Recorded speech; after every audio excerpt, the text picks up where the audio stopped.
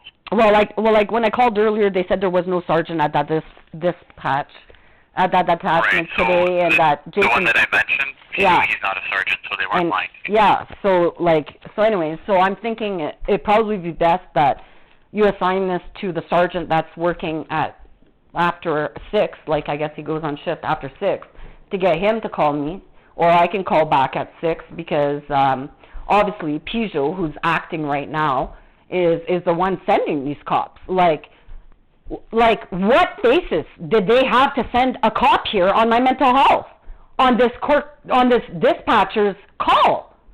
Like, what the hell is up with this?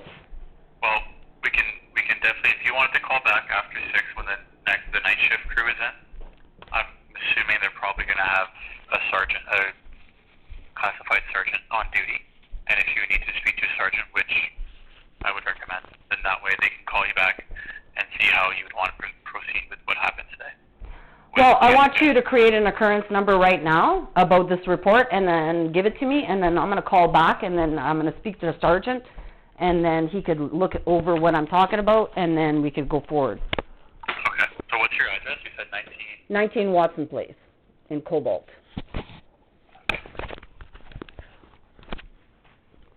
And what's your name? Chantal Janina. I'm sorry I take it out on you guys all the time. You guys deal with a lot of shit, I know. And what's your date of birth, Chantal? April 27th, 1976. And phone number for you? 705-498-3969. 3969? Yep. Okay. So I'm gonna go, and so I'm gonna go on the scanner and go listen to what they have to say about me over the scanner now, because you take the call, but then what's dispatched later doesn't show up the same. It's going to be something along the lines of, oh, she's calling to report something that's already been reported, or she's calling about something and it's a mental health issue, or she's whatever. It's always about that I'm fucking suffering from mental health issues. That's what goes over the scanner. That's what the Hells Angels like, and then they go get paid. So, yeah, I know a lot more about this little criminal organization you guys think. Why do you think I listened to you guys for 4 years and record everything? I'm here to protect you guys, you know. So anyways, you won't find any other volunteer who's volunteered as many hours as I have to the fucking OPP and the dispatch center. To be treated like this, is fucking unreal. Anyways. I'll put a call in, and then we'll have a night shift. Hopefully they'll have a sergeant on duty. That's a classified sergeant, and then hopefully can... Okay, so what's the occurrence number? Okay? What's the occurrence number for this little call here? I'm just about to put all your details in, so I haven't fully had that occurrence number right now, but if you want to give me 2 minutes and just be patient, I'll put all this in and I'll give it to you, okay? Thank you.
just a phone call from a sergeant. Yeah, because like I said, I deal with so much anxiety that like I'm almost like I can't even talk or.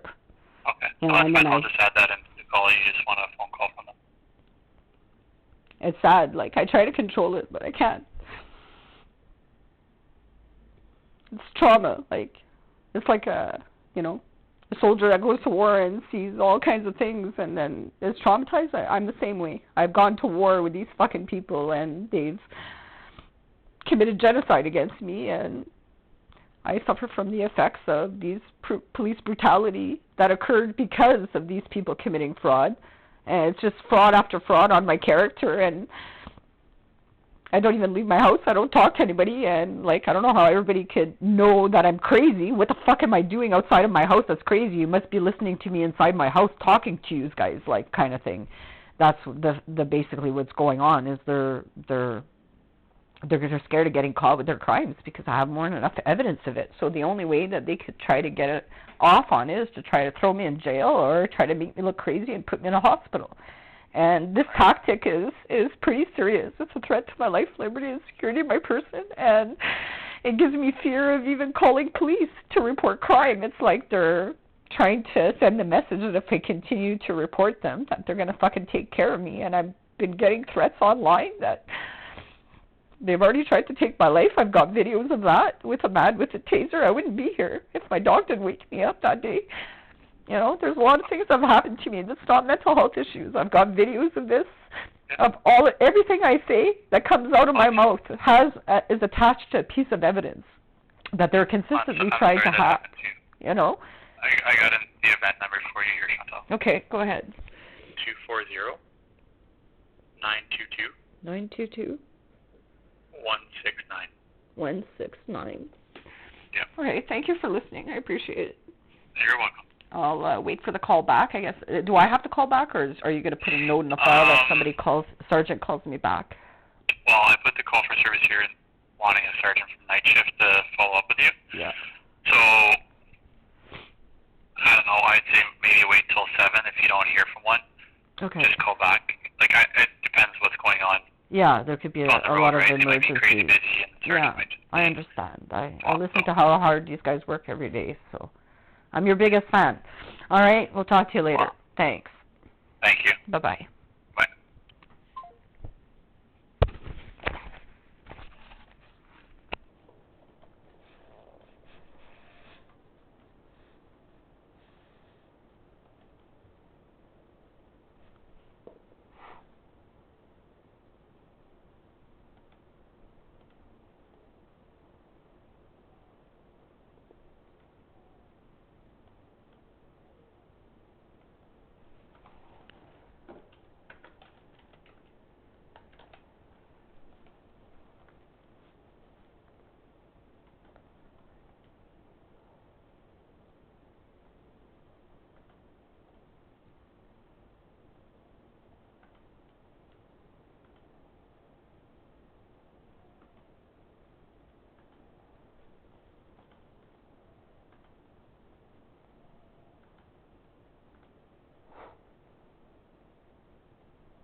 Thank you for calling the City of Greater Sudbury.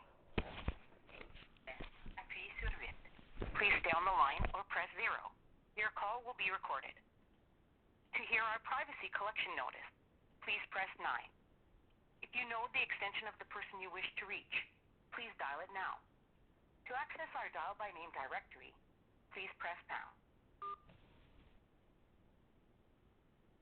Welcome to the Soul Switch directory. Please enter all or part of your party's first or last name and press pound.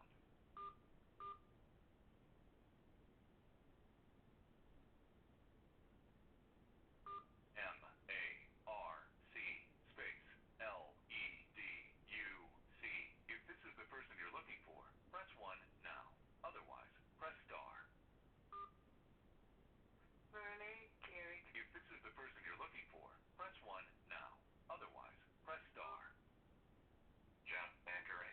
If this is the person you're looking for, M-A-R-C-R space L-E-D.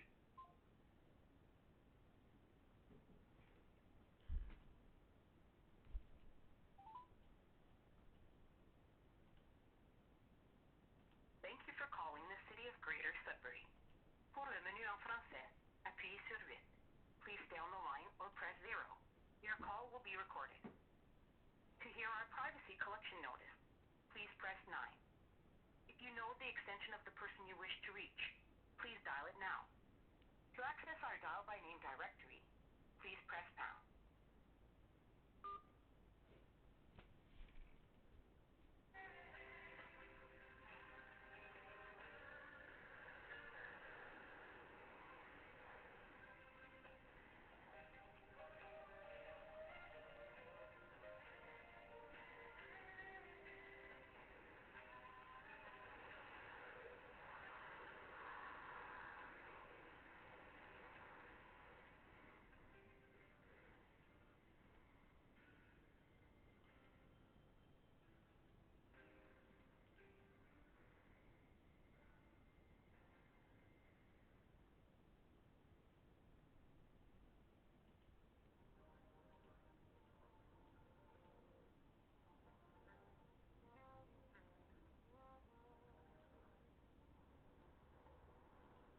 You are currently caller number 4, waiting to speak to a representative. The estimated hold time is currently 4 minutes.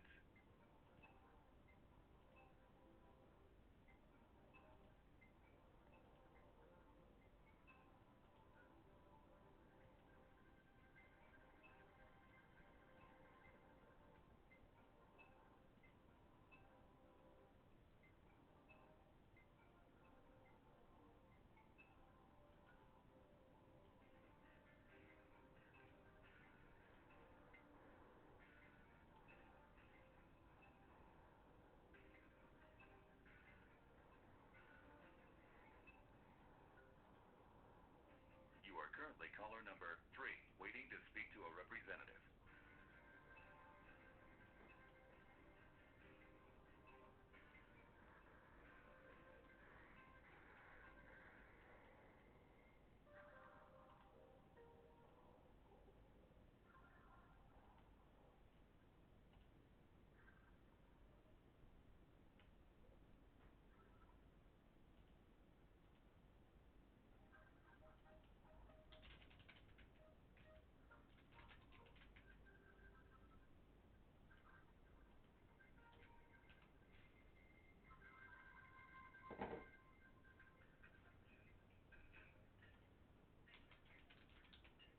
You are currently caller number 2, waiting to speak to a representative.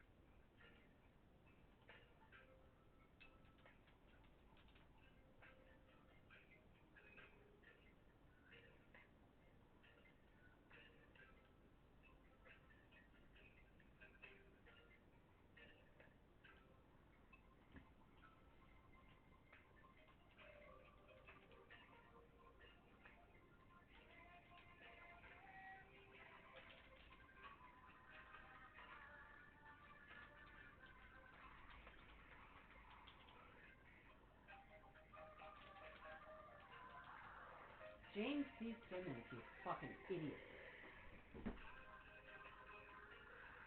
Your call is now first in line and will be answered by the next representative. Thank you for your patience.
patience.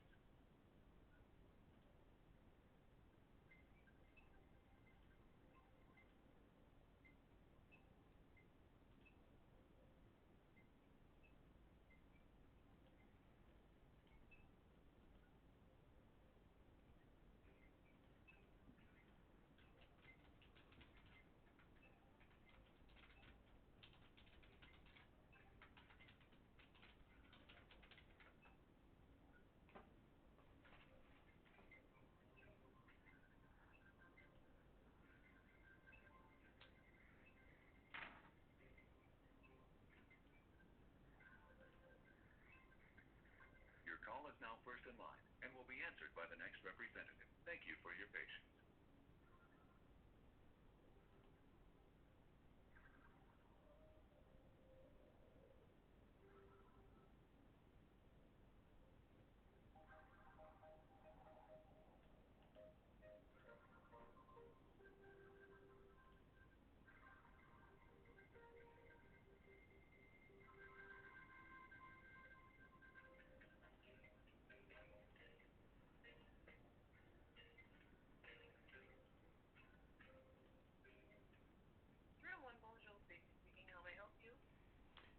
Hi there. Sorry, I just dropped the phone there. I was looking to speak with somebody, preferably the mayor or somebody else on the police services board, and if they're not available, I'd like to leave a message. Sorry, you said you'd like to speak to the mayor, or did you say police? The member or the other municipal member appointed on the police services board of the Sudbury Police Services Board. So basically, my complaint is with respect to the is going to be made to the police services board with respect to an incident, a hate crime incident that happened to me today at your Sudbury Police Communications Center when I attempted to report a crime about an influential law firm bribing court clerks, which I have evidence of. And basically, the dispatcher that was answering the call, the same one that I spoke to last week, July 5th, told me that the person that would be dealing with me basically works like 9 to 5 kind of thing, and that they'll call me back.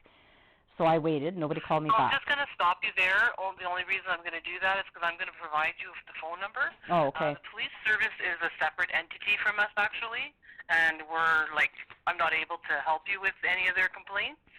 Well, the mayor sits on the police services board, and this is in respect to the complaint against the delivery of police services by the Sudbury Police, which falls within the police services board jurisdiction, which the mayor sits on, and obviously another. Yeah, I know, I understand, but I definitely can tell you, you would definitely have to call. There's a back service number that I can give you. Oh, okay. To report any issues with police, okay? Even if you were to speak to the mayor's office. Are you talking about OYRPD, or? It's the, do you have a pen handy? I'll give you the number, okay? Go ahead. Yeah, 705. Yeah. 675. 675.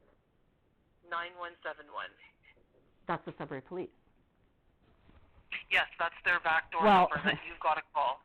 Yeah, well, that's who I called. There's also a reporting line there as well. Like, if you go online, they have you can report things to them as well. Yeah, well, that's what that's the complaint I'm having. I'm reporting a crime, and the dispatcher was trying to tell me the same thing you did, that I could go online and make a report about whatever crime. But my crime does not fall in the list of crimes listed there. And so I called back. And when I called back to report this crime by an influential law firm called Weaver Simmons, the dispatcher said, and she didn't even know who I was. I didn't even give her any of my information. But she already recognized my voice, I guess, from calling back, and realized that she couldn't basically obstruct my right to make a report against this law firm. So when I called back, I said, hi there, I'd like to make a report. And she said that she says, maybe I'll send an officer to go check on your mental health. She took initiative upon herself. She's not a police officer, so I can't make a call to complain to her about as a police officer. She took it upon herself as a dispatcher at your 911, at your Sudbury Police, to call the Temiskaming detachment to send an officer here to come and check on my mental health rather than take my report. Now, I'm filing a Human Rights Tribunal application against the City of Sudbury unless this employee is fired. So I'd like to speak to the mayor. So that employee is, in fact, employed with the police department, and which is ran by the City of Sudbury, which oversees the oversight of the Police Services Board and the provision of services for any member of the public wishing to receive a police services at the Sudbury Police. To have a dispatcher take her own initiative to call the police to send a cop here to come and check on my mental health instead of taking my report of crime against an influential person means that she was bribed by that person. I want her charged. I want to make a complaint with the city. I want to make a complaint with your police services board, and I'm going straight to LICA to go make a complaint about the police and what they did today, and I'm going to go to the Human Rights Tribunal and I'm filing an application there. And so there's not going to be a way around this. I want this addressed today with your city. Yeah, I understand that, but this is a hate crime. I am Indigenous and Jewish, and I suffer from a disability. At no time during any of that call with that dispatcher, she didn't even know who I was, but she already knew what she had to be paid to do ahead of time, which was make sure that they try to put me in a hospital so that I don't report this crime. These are serious issues, and if the City of Sudbury is going around protecting influential members of society, such as Weaver Simmons or Mr. James C. Simmons, there's going to be a problem. This is a crime against me. What happened today is a crime. Reporting that? Sorry, let me just help you for a moment. Have you tried reporting, if you have an issue with any law, like you can report to the Law Society? I'm a paralegal. I'm making a complaint as a paralegal against a law firm bribing a court clerk, which I have evidence of. They don't want to take that report. Instead, they want to try to send somebody. Let me also provide you with the wrongdoing hotline as well. Okay, let me give you a number. Just a moment here. Let me know when you're ready. Yeah, go ahead. 705. Yeah. 688. 688. 7588. No, I've never heard of this one. You can also do that online as well if you want. I've never heard of them. So what is that, for Sudbury? Or do it online. It's up to you. Is that for Sudbury? Sorry? Is that for Sudbury specifically? Yeah, I've never heard of that. Yes, it is. Yes, it is. Okay, well, that's good to know. And so, yeah, so I'd like to raise that issue with the mayor. I'd like to have the mayor call me back on this, Mr. Benlefave. Okay, let me transfer you over to his office. Just a moment, okay? Thank you. You're welcome.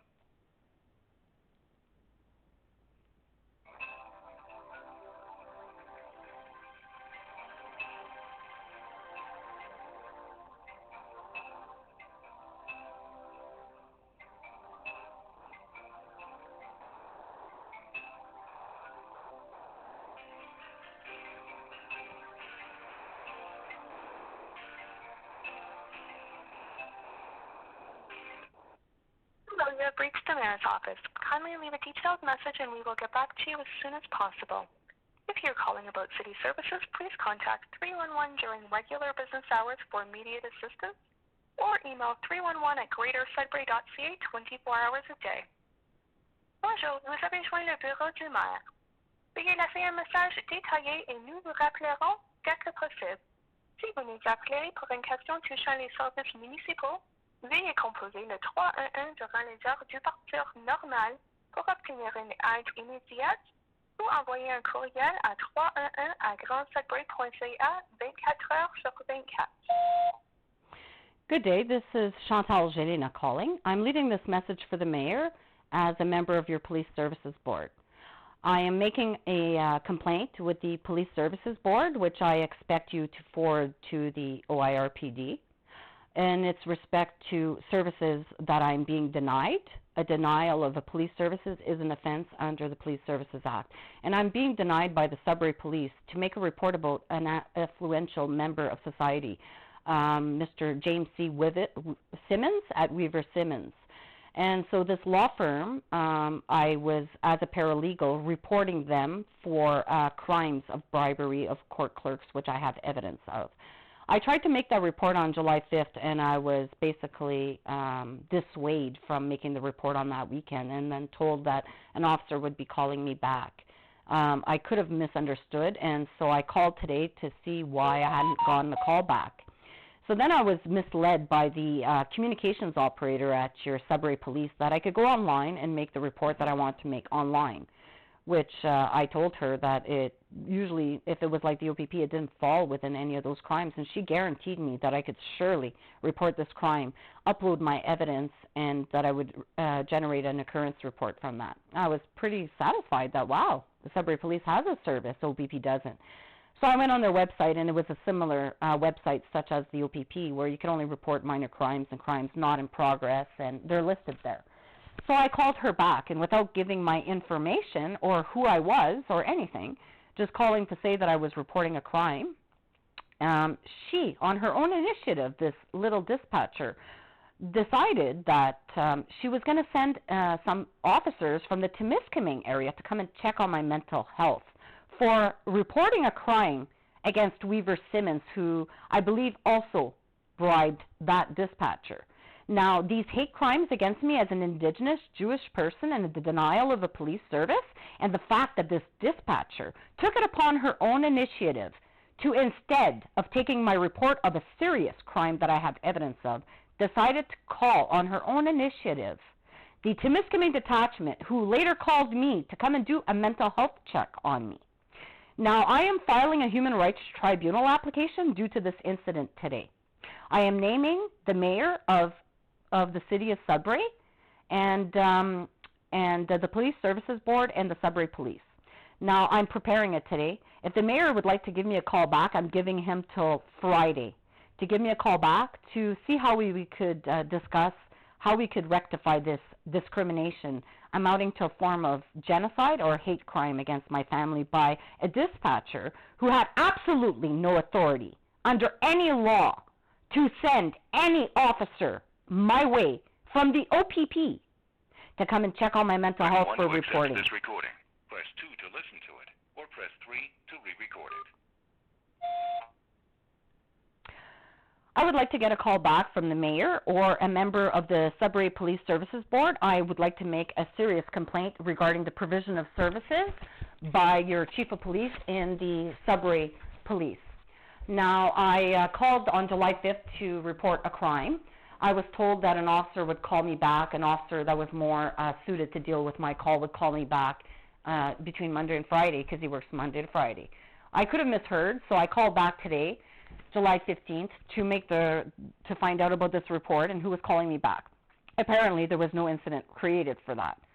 And so I called to report it again. I was misled by the dispatcher, who told me I could go and report this crime online, which was false. And so I am a paralegal, and I'm calling to make a report of a serious crime, which I have evidence of. And so when I called back this dispatcher, she didn't even know who I was, and hadn't provided her my name or my address or anything. But she had obviously been bribed by somebody within the Sudbury Police or Weaver Simmons, James C. Simmons from Weaver Simmons, to make everything I'm trying to report look like a mental health issue or something. So when I called back, she answered the phone, and when I said I want to make a report, like I said, she didn't even know who I was, she suggested that she was going to send some officers to check on my mental health. She hung up the phone with me. She called the OPP. Instead of taking my report of crime against Weaver Simmons, called the OPP, which Weaver Simmons' relatives sit on the police association. And she called the OPP and had an officer come and check on my mental health. And this is a hate crime. I am Indigenous and Jewish, and I'm being denied a police service, which is a denial of police service is an offense under the Police Services Act. And so I'm very dissatisfied with this crime that occurred against me today. So I expect the mayor to give me a call back before Friday, or a member of the Police Services Board before this Friday, to discuss how we're going to rectify this hate crime against me. Now, at no time in that attempt to report crime by Weaver Simmons and James C. Simmons for bribing court clerks, which I have evidence of, that they're obviously scared of getting caught with, that she decided she was going to send somebody from the OPP to come and check on my mental health. I want this employee fired. I want her investigated for any communications with any Crown attorney, Weaver Simmons or Lucia Mendoza. These lawyers have been criminally harassing me and have been paying off all kinds of people to cause me harm. This is another example of same. I will not put up with these crimes. The mayor has till Friday to give me a call back, Friday, July 19th, Otherwise, I'm filing a Human Rights Tribunal application, I'm filing a complaint with LICA, and I will be filing a lawsuit for $2.5 million. Press 1 to accept this recording. Press 2 to listen to it, or press 3 to re-record it.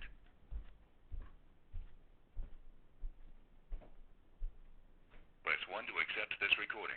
Press 2 to listen to... Thank you.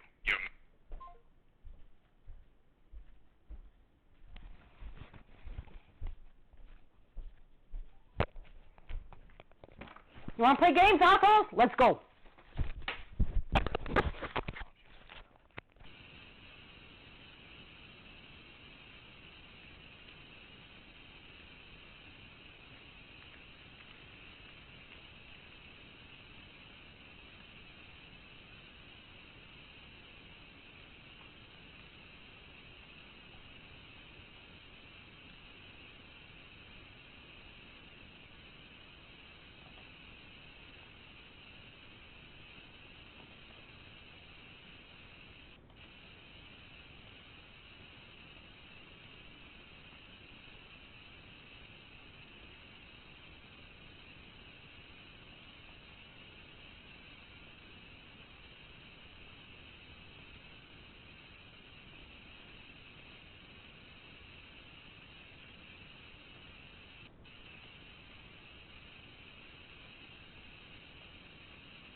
For Golf 103, status check. 103, 034.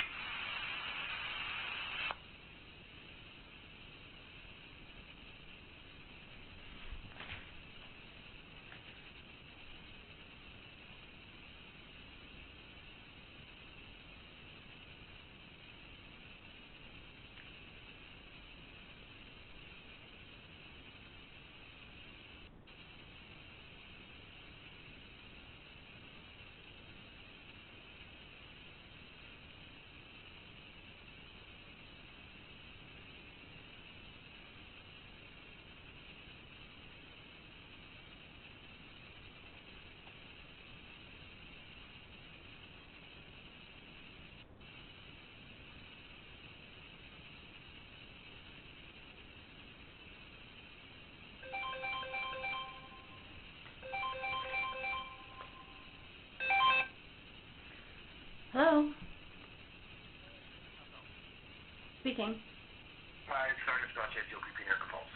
Sergeant who? Trustee.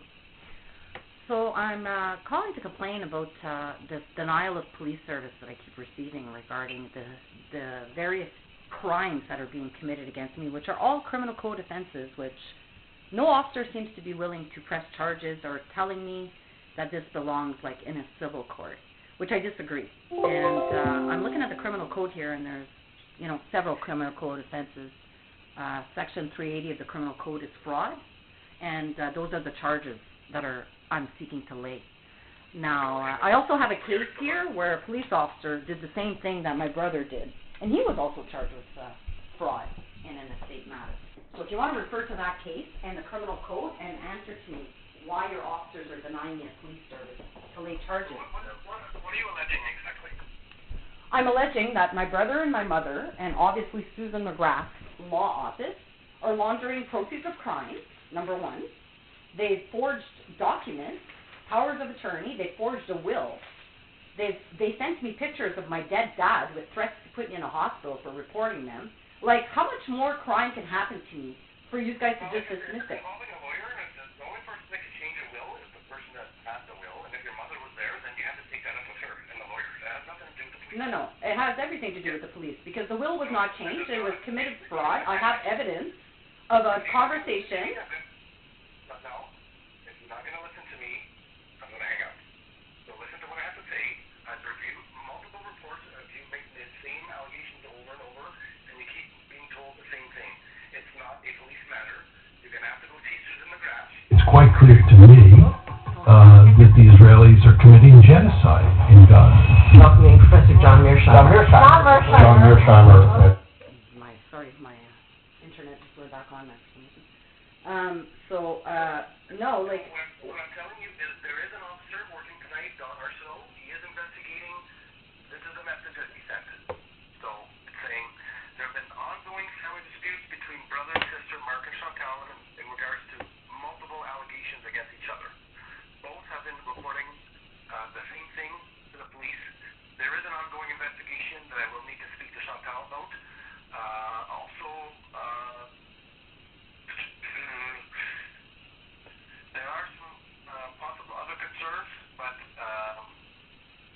Well, I'd like to make a complaint, first of all, against Darn Arsenal, because I'm really not sitting well with these threats and coercion. I will, but I have a right under the Police Services Act to make a complaint to the sergeant or the commander as per the Police Services Act, which I'm doing. And I have a right to recommend. If you're on a complaint in regards to the service that you're receiving, you can go through the Ontario Civil Commission to make that complaint online. Yes, and it does state in the Police Services Board, it does say in the Police Services Act that I have a right, first off, to make a complaint about the services I'm receiving to the commander or the sergeant in charge. You have an obligation to provide me with a letter, a response to my complaint. That's the law. How it works now, we don't investigate our own people. It's forwarded to the, I'm telling you. I'm not making a complaint about the police officer himself. I'm making a complaint about the denial of the police services. The policies and procedures of your... Make a complaint to the Ontario. Here, I'll give you the phone number. Oh, I've got complaints. I've got complaints already with them. Okay, well, that's the way it works now. You file a complaint with them, and they investigate. Because can you imagine? Oh, the investigators come, they never find anything wrong. So that's why we let the Ontario Independent Review do it, so that your complaints could be heard by that commission, and they make a determination on whether this investigation is furthered. So my role in this as a supervisor, I'm forwarding you the information as I'm going to do. That's all I can give you is that phone number, or you can go online and file that complaint against the police service or the services you didn't get or not getting. So that's the way it works. Okay, well, first off, I have a really hard time that every officer is telling me that this has to be dealt with a court. But the minute my brother calls, when he's residing unlawfully at 1542 Oil Tank Road, which is my deceased dad's property, which he's trespassing on, making calls to police in Erica Falls when he lives in Timmins and I live in Cobalt. And the Erica Falls OPP are volunteering to help my brother. They've already called me, told me not to harass them. There is no evidence that I ever harassed them. Giving them notice of a claim not to change my will and to commit fraud is my right.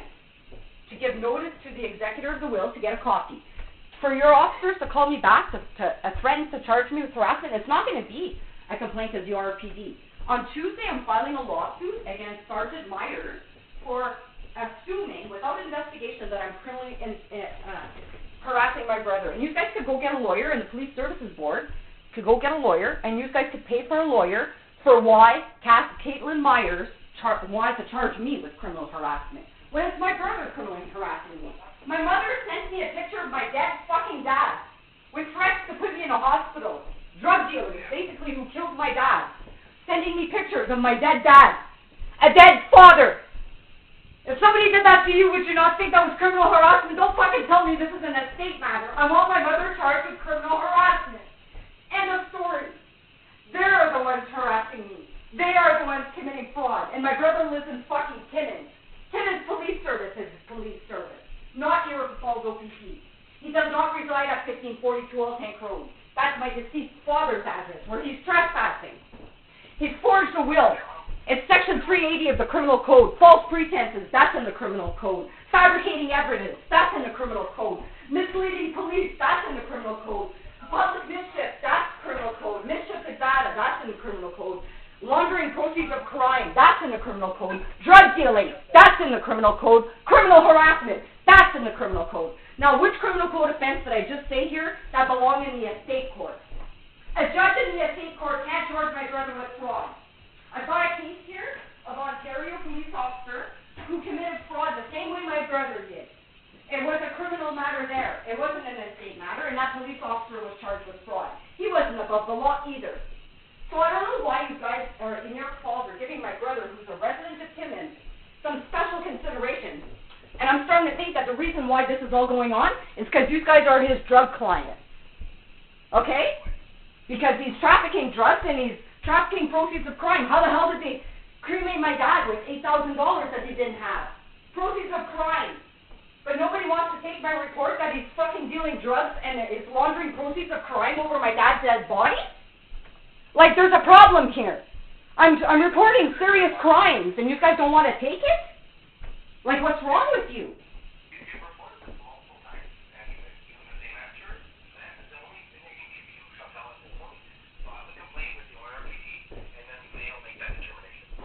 I'm not going to be going through IRPD. I'm just going to go straight to the Police Services Board and sue for $35,000 for every call for service that I was refused to lay charges when there was a criminal code offense. I'm not going to be going to a justice of the peace to do the job that the police officers did. I'm not going to be going to the Ontario Police Review Director for them to cover up your fucking crimes. It's a crime of denial of a police service. You have no defense. You have no defense. It's an offense under the Police Services Act to deny me a police service, to deny me the right to lay criminal charges that are submitted to you with evidence. You filed your complaint wherever way you need to. I'm done. I explained to you what our role was. The officers, whatever you've reported, has been reported multiple times. Every officer has not laid a charge. So at this point here, I can't help you anymore. And if your detachment ever calls me back again and threatens to lay charges against me, oh, hang up on me, you fucking dummy. There's no Sergeant Tretty that lives here, that works here, Brenda says. What a fucking bunch of lying fucking assholes. You're my fucking neighbor, asshole. You've been fucking peeping Tom in my fucking house with your fucking drone for how many years? You fucking dickhead. All I have to do is go on Google Earth and find your fucking trail right to my dad's fucking house, right through your fucking property, asshole. OPP, with trail cams and fucking drones walking in my dad's fucking house. That's Sergeant Tretty. Hey? Find the fucking pedophiles and fucking drug dealers that you're fucking.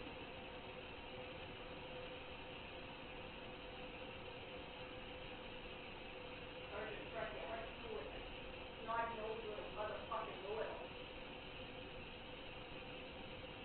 One fucking day in school, that fucking kid didn't have fucking snot all over his fucking nose. He's a fucking disgusting fucking human being. And you just proved that to me again today.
These guys are gonna make me fucking rich.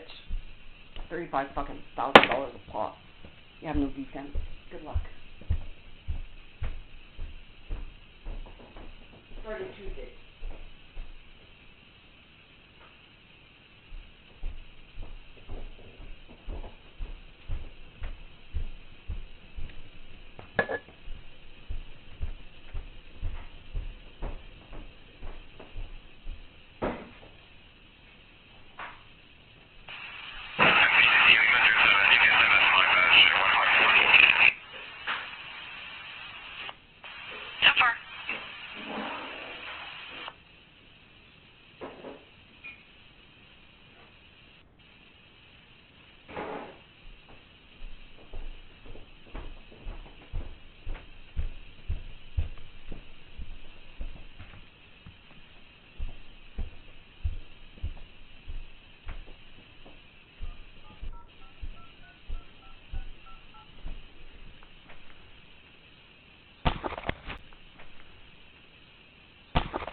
Best to stay calm on the phone so I can really try to help you guys with this, okay? Mm-hmm. So, he's here, I'm dealing with him right now, and I don't have a lot of time to talk, but I have to make a very quick decision, okay, that can affect your life, his, and your family's. Does that make sense? Yep. So, he's alleging that you, and don't yell and don't upset her, I'm just going to hang up, okay? So, but is he present listening to this conversation right now? Okay, Okay, but listen. Is he present listening to this conversation right now? That's my legal right to know this. Please inform me of this. He's listening. It's just me and you. No, it's just me and you. Okay, go ahead. Go ahead. No, it's just me. I thought you were doing him a favor in front of me there. No. Okay, go ahead. No, I wouldn't legally be allowed to do that. Exactly. I'm separate. I'm trying to keep the peace between you guys and come to an agreement so that nothing has to go in the wrong direction here. Okay, but he's here, and he's got two witnesses that are going to give me a statement saying that you pushed him in the room. I did not push him. Okay. Who's his witnesses? Listen to what I'm trying to say. Okay? If he gives me a statement and I got two other people that gives me a statement, okay, I'm going to have no choice. Do you have evidence? I'm going to have to charge him for threats, and I'm going to have to charge you for assault. No, I sent you a video of him pushing me. Okay, and listen to me. No, I'm not playing fucking games with people that are creating public wishes with me. Did you look at the videos I sent you? The whole thing was recorded. If they have a different version of the story, then provide evidence. The whole thing was recorded. I am not going to fucking getting arrested for hearsay. I sent you the whole event recorded. If they saw something else, then provide a fucking recording. The whole fucking thing is there. Go look at the video. You are not charging me for public mischief like this. This is bullshit. That's why I sent you the video. Go look at it. It's all recorded. The audio and the video of the entire fucking interaction is recorded. I am not going to be fucking bullied by police trying to fucking make me guilty when there's no evidence of it. You have the full video of the entire event that occurred on my dad's. At no other time did I see my brother. At no other time was there any other event that occurred. Therefore, you're going to go look at that fucking video. And then you're going to charge my brother and his two fucking witnesses with public mischief today. I am not going to fucking put up with this. Please listen to me. I'm not talking about the whole family dynamics. Listen to me. Okay? What only thing I'm talking about, I'm not talking about the will, I'm not talking about the elder abuse concerns you have, I'm not talking about any of that. All I'm talking about is the hospital, and I have only a little bit of evidence to go by. You're talking about the hospital, or are you talking about my dad's house? No, I'm talking the hospital only. Well, there's videos at the hospital. Do you have the videos? Okay, they don't have the videos to give me. I called. So they have videos. They told me that you can get a warrant and get them. They told me I have an audio. You could go listen to the audio of the hospital. They told me that they could give them to you. Chantal, you're going to have to listen. Okay?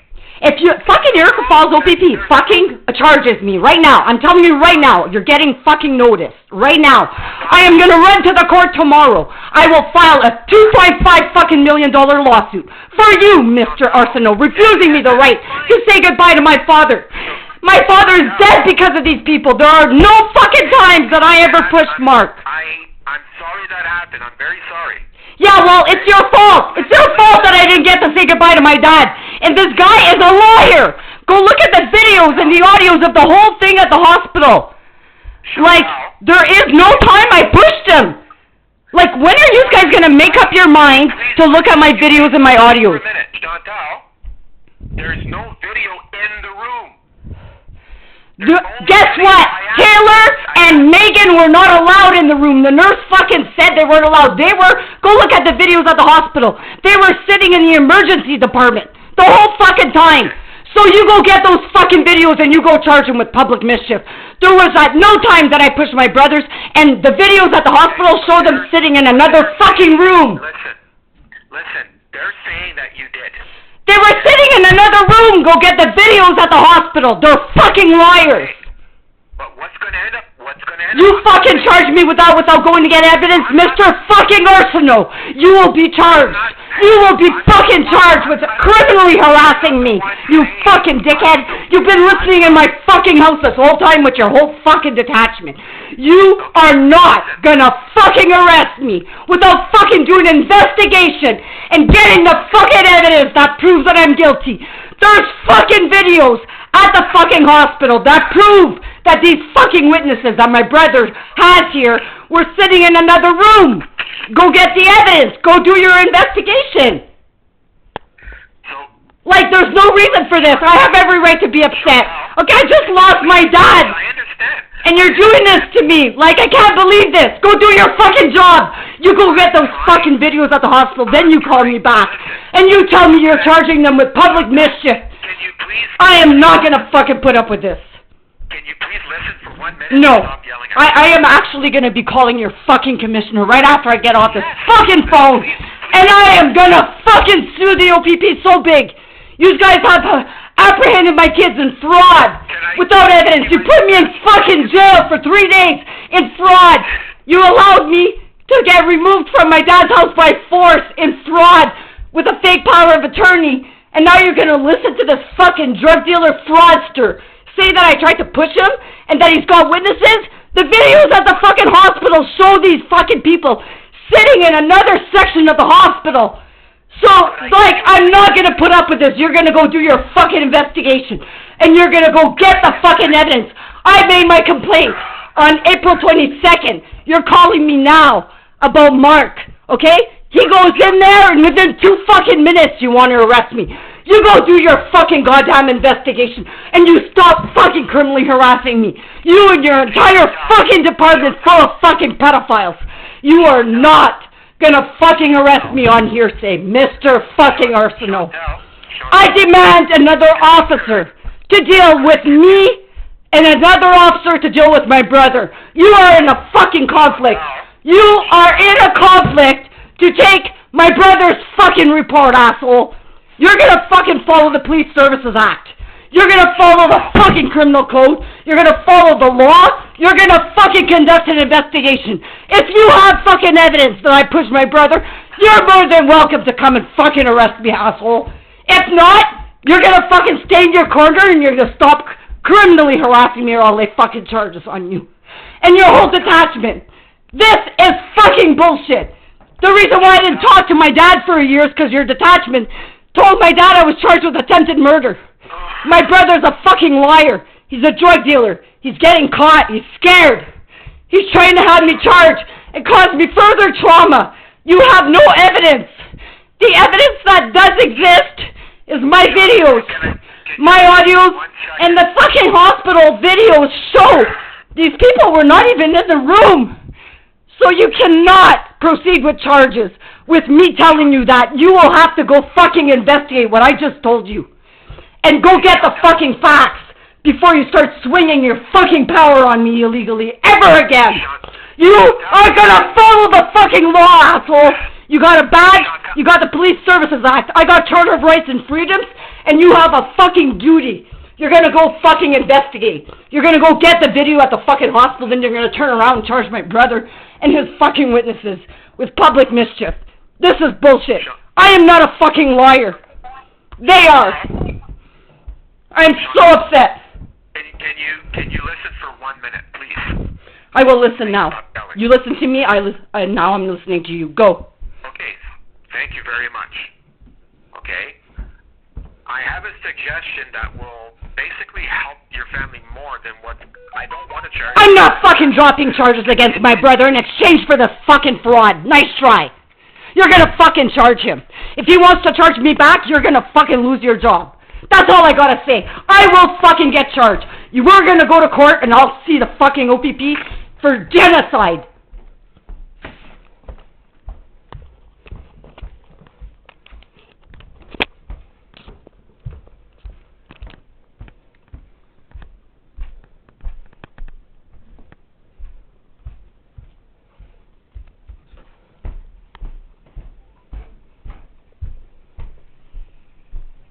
Fucking asshole.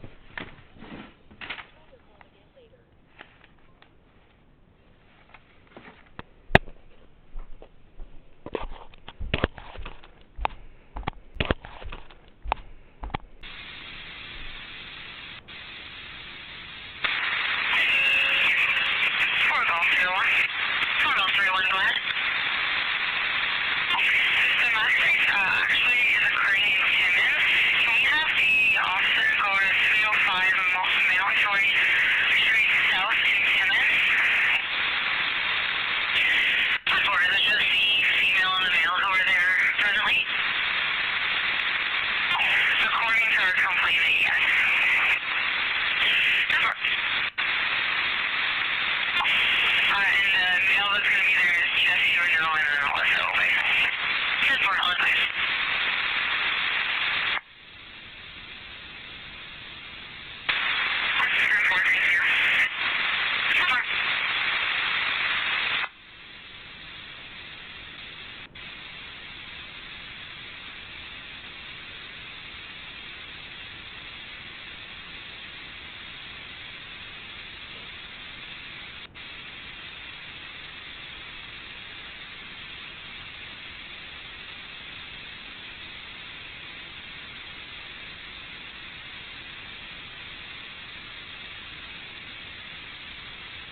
What do you want?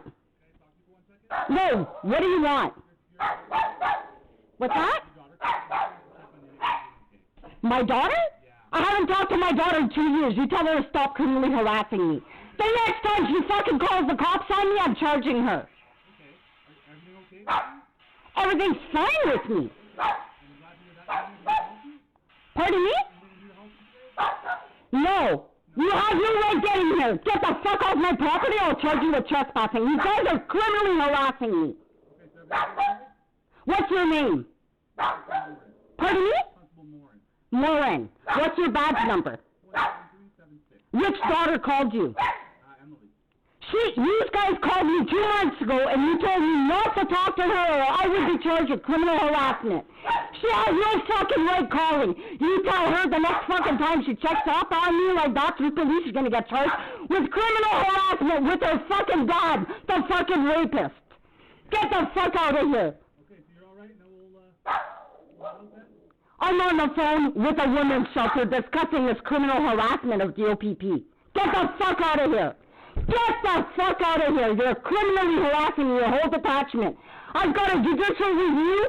I've got an OIPRD complaint, and this is fucking reprisal.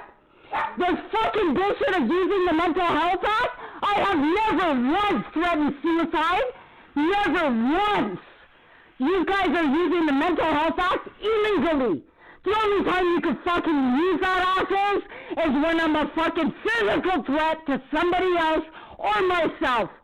I'm talking to Danielle here, my good friend at the women's shelter, who's known me for 15 years. She's a fucking vouch. I've never threatened my life or had that fucking thought ever. Now you get the fuck out of here. And don't fucking come back. You get the fuck out of here now. I'm going right now to file a complaint against you, asshole. No way. You go tell my daughter. She ever calls me again, I'm gonna have her charged with criminal harassment. She is a fucking victim of a crime. by her fucking dad. You tell her fucking father, and Dan Dawson, and Joel Breault, and Kevin Murphy, and then all the rest of the fucking Nazis involved with Melanie Ethier to get the fuck out of my life. Get the fuck out of here.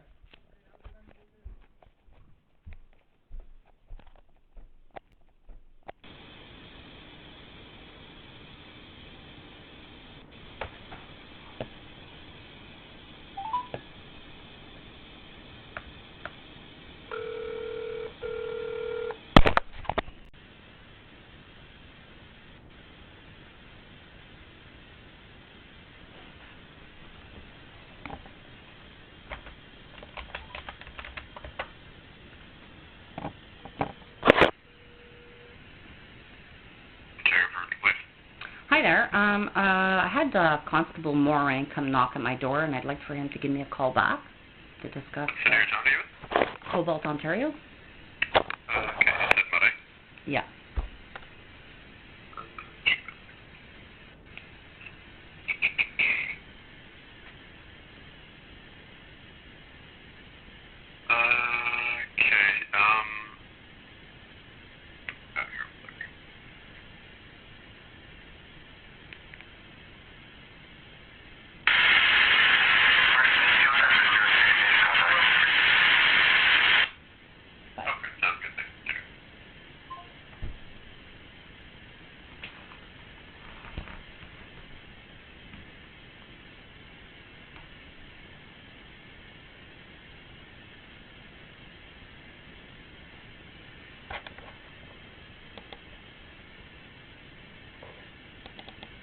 They just want me to draft up a basic lawsuit about my Charter of Rights, the Mental Health Act. On October 23rd, I called to report men breaking in my house. They did not take the report. Instead, they went to the Mental Health Association, fabricated mental health records against the Act, which is discreditable conduct, which is a breach of my fucking privacy and my personal information, which is intrusion upon seclusion and a breach of all my Charter rights, $35,000. On November 5th, I called to report that they were listening in my house. That resulted in a negligent, no investigation, an attempt to form me. On December 22nd, a man with a taser and Dan Dawson showed up to try to come and kill me. They did not take my report of crime. They did not take any evidence. They denied me a police service. They went and they fabricated mental health records. On February 5th, I called Tom Carrick because I was scared for my life. They sent a mobile health crisis team. They did not take my hard drive or my evidence of the crime. They created mental health records, $35,000. February 6th, the same thing. February 10th, 2021, the same thing. January 15th, 2021, same thing. October 21st, 2021, same thing. January 6th, same thing. January 11th, same thing. January 18th, same thing. November 29th, same thing. December 1st, same thing. All my calls about my dad, same thing. Same thing. $35,000. I'm getting them all fucking ready this week. So we were sending this shit I'll let to fucking bribe lawyers or judges or anybody down here to fucking take care of his lawsuit. Any fucking more.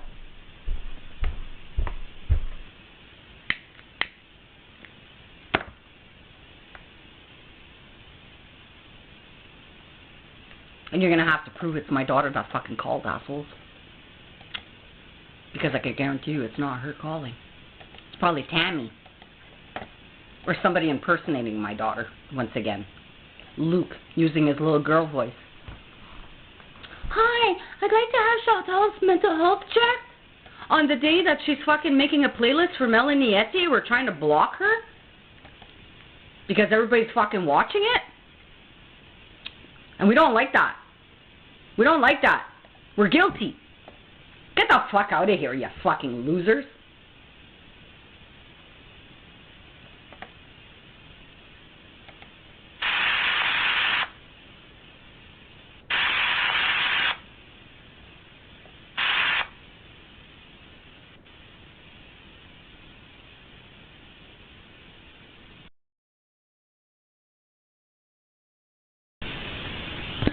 Tammy and Luke had a fight yesterday. Family visiting at 67 Taylor Avenue.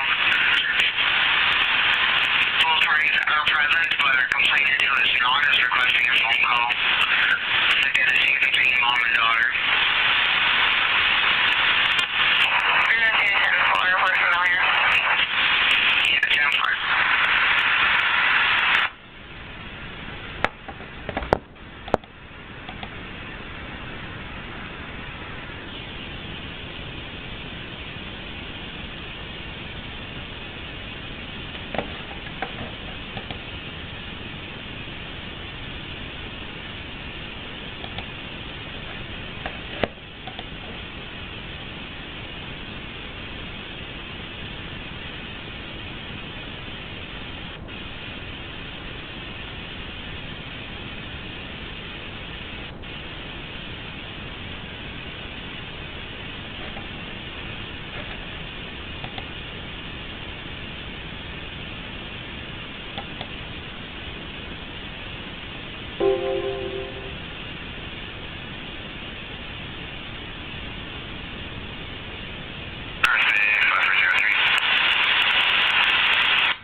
Happy birthday, Murphy, you fucking dummy.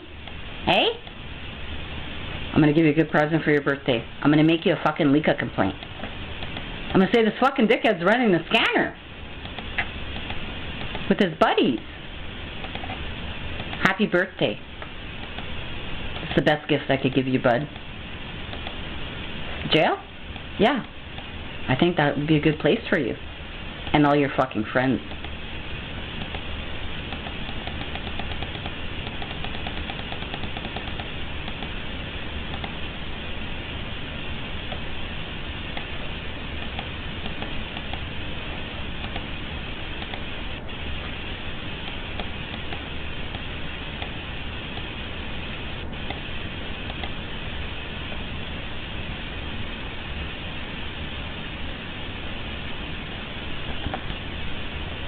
Your mobile health crisis team here in Timiskaming Shores. The Timiskaming Shores? I would have to put you through the attachment because I don't know what the communications center. I'll see if somebody's available. Your name? Chantal Gelina. Okay, just a moment, Chantal. Let me see if there's somebody available. Thank you.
Yeah, that's Beaudry, right?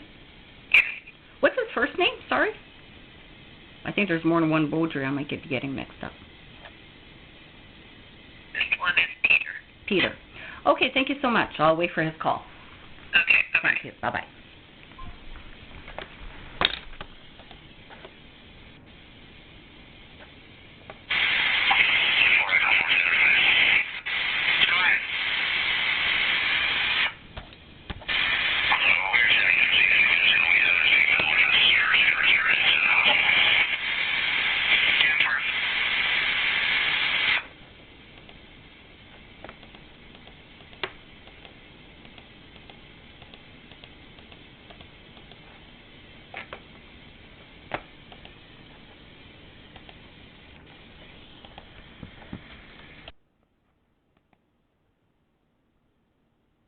Is that what you guys wanted? You wanted me to remind you?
I'll give him an hour.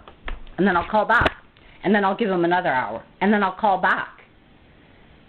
And I'm not going to get refused a police service today. I am putting in a fucking complaint. You're not going to listen into my crazy house and try to fucking form me.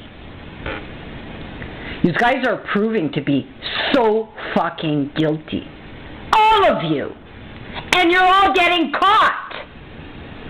Whether you like it or not, you fuckers. Like I said, the rest of the fucking world was watching and listening.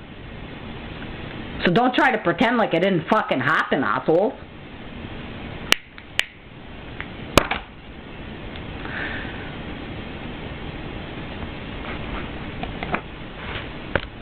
Why would my daughter call me on the day of Melanie Ethier's fucking thing? That's bullshit. I highly doubt my daughter called. My daughter's in school right now.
Doctor on staff today. Doctor on call? Yeah.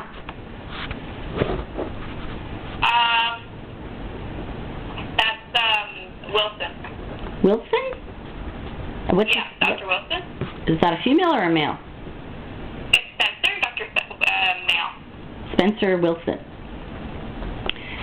And he's is he like the normal doctor that usually is in Timiskaming Shores, or is he like out of town? Can I ask who's calling? It's because I don't have a family doctor, and I'm just wondering, like, is this a regular doctor? Because if I go in, like, I'd like to, like, because I don't have a family doctor, I'd probably have to go into Emerge and keep dealing with the same doctor if possible. But I'm just wondering if this is a doctor that's like always local. Yes, he is local. So if you came with a doctor and then you were to be admitted or whatever, you would get assigned a doctor from here. Okay, thank you so much. Have a great day. Okay. Thanks. Bye-bye.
Hi there. I'm calling to get the name of the officer and the occurrence number of the officer who was sent here to come and criminally harass me earlier.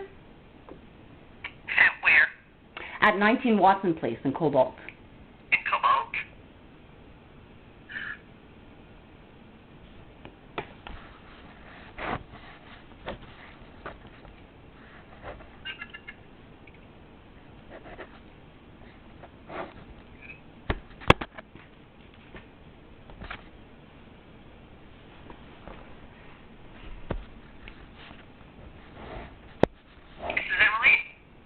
Pardon me? And your name?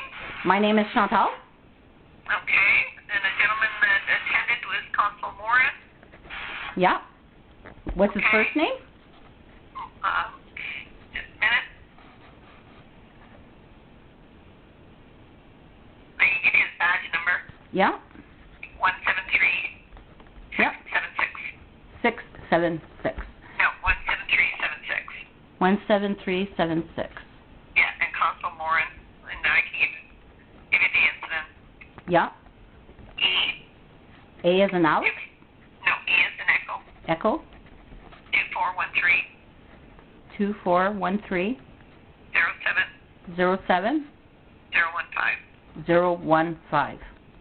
Yeah. And who's the sergeant on staff today? At the Timiskaming Detachment. Let me just.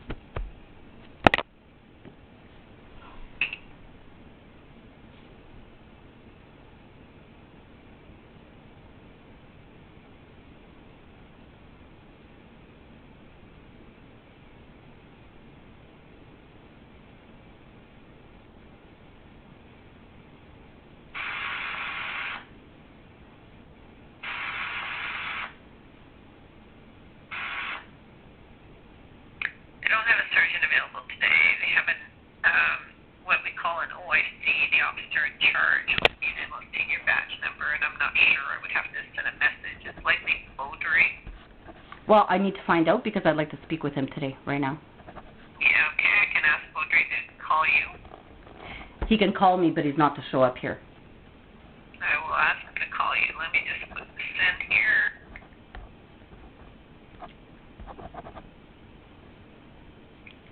And now, what time was the call called in for this for Moray?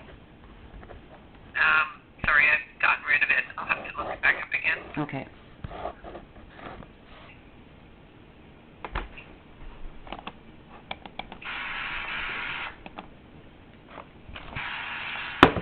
And what's Beaudry's badge number?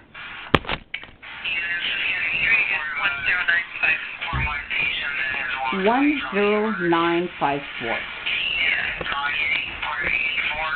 Okay. So, yeah, I need to have a call back because I'd like to make a complaint and I'd like to make my own report against Emily.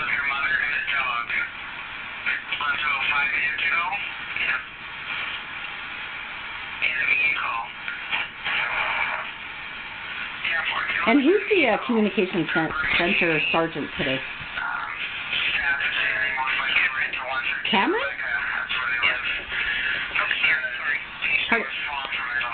Cameron? Cameron, yeah. Can you spell that? Just now, I'll have to look that up. She had to come in on overtime. Cool.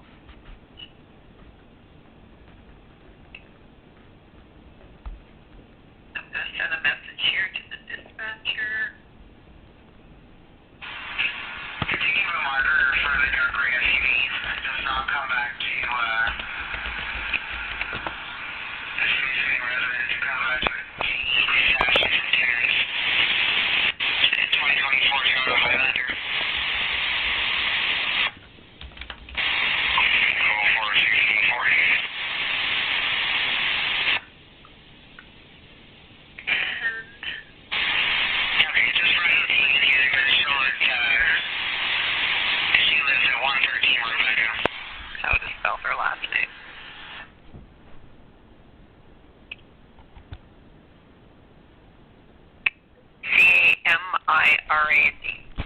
C-A-M-R...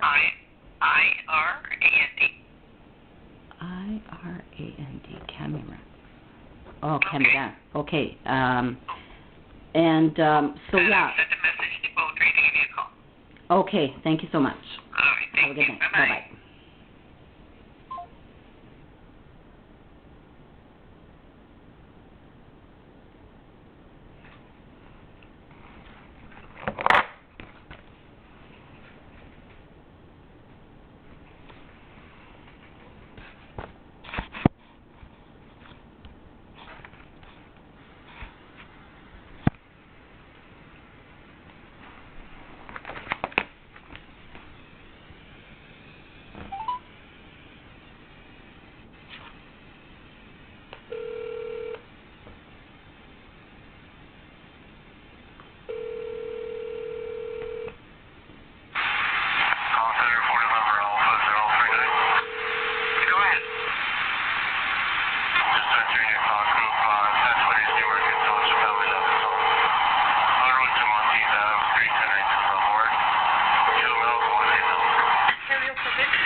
Hi there, this is Chantal Jean.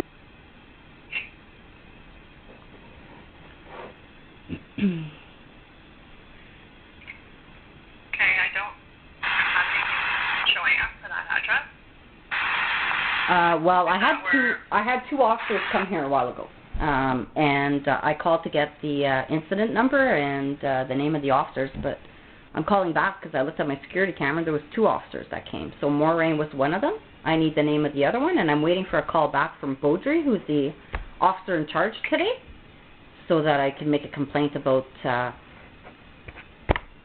illegal use of the Mental Health Act against me. We've got all kinds of criminals who seem to think... provided you with the phone number for Lika, ma'am? Oh yes, I already have. I have a judicial review. I have complaints with Lika, and this is a reprisal in respect to that. Now, if you want to make it to me, you should contact me.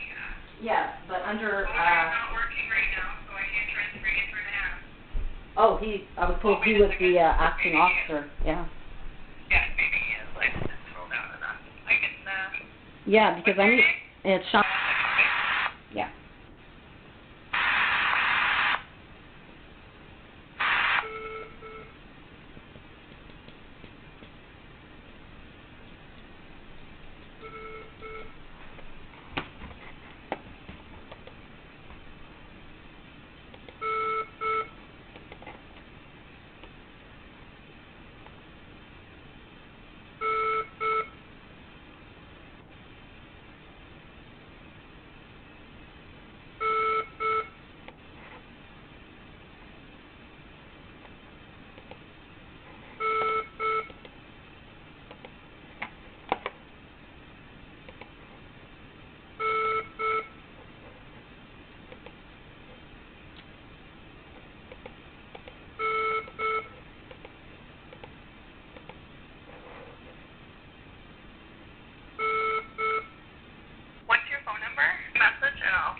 Okay.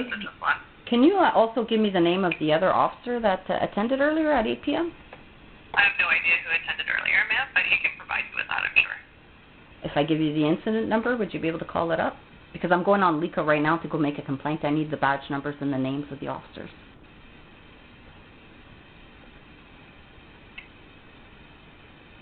I've got the incident number here. Yeah, go ahead. It's 241-30701-5.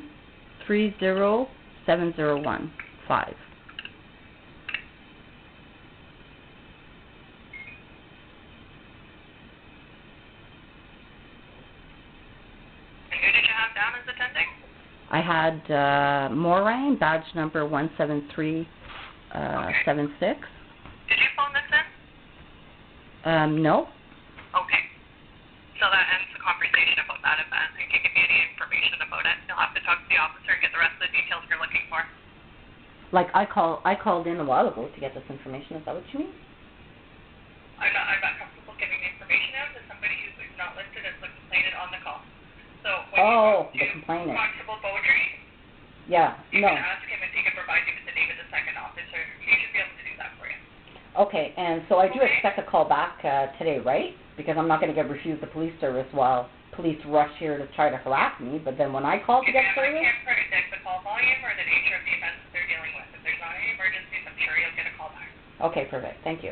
All right, bye-bye. Bye-bye. Fucking pricks. Is it time to go on Crime Stoppers and make another report? You want me to do that right now? Because every time I can't get on the fucking internet, that's what I'm going to be doing. And Murphy, Breault, Dawson, DOUGAN, and all the officers that are dealing with me today are going to be part of that one. Now get the fuck off my network, Peter Grant, you fucking pig. You're all fucking bunch of losers. Nazis. You're all being fucking watched. There'll probably be another country. They won't fucking miss you, Nazis. Don't worry. You're fucking nobodies. The nerve you fucking have. Getting my fucking daughter involved in your fucking crimes. A real groomed little fucking pedophile.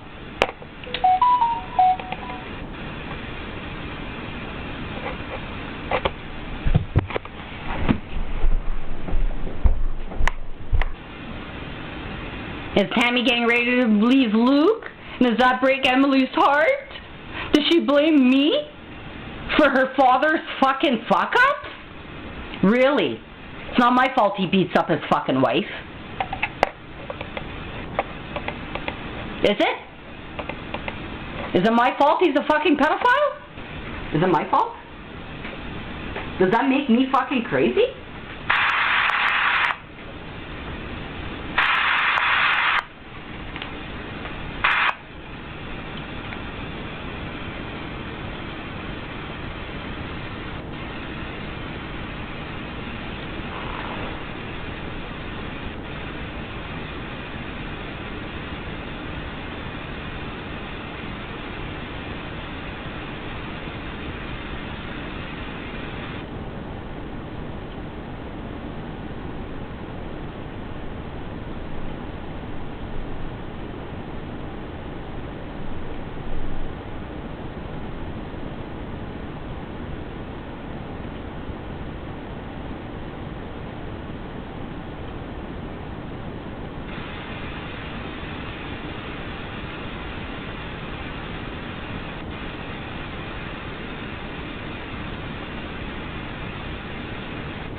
Fuck out of here.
Please listen carefully as our menu options have changed. Press 1 if you would like to file a report of a crime or an incident. Press 2 to use the speech recognition directory. This will allow you to simply speak the name of the person or the unit you'd like to reach. Press 3 if you know the 7-digit extension of the member or unit you are trying to reach. Press 4 to reach the front desk of a specific non-regional police service detachment. Press 5 if you'd like to speak with someone in the Records and Information Management Unit regarding access to police reports, motor vehicle complaints, record suspensions, formerly known as pardons, fingerprint destruction, or police records check.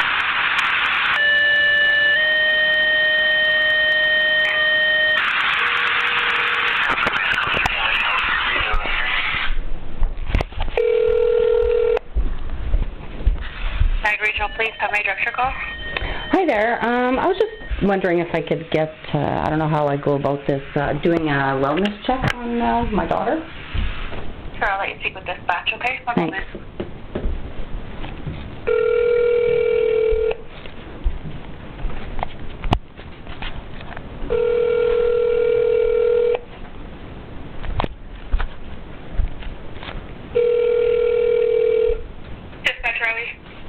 Hi there. I was just wondering if I could get a well-being check on my daughter done.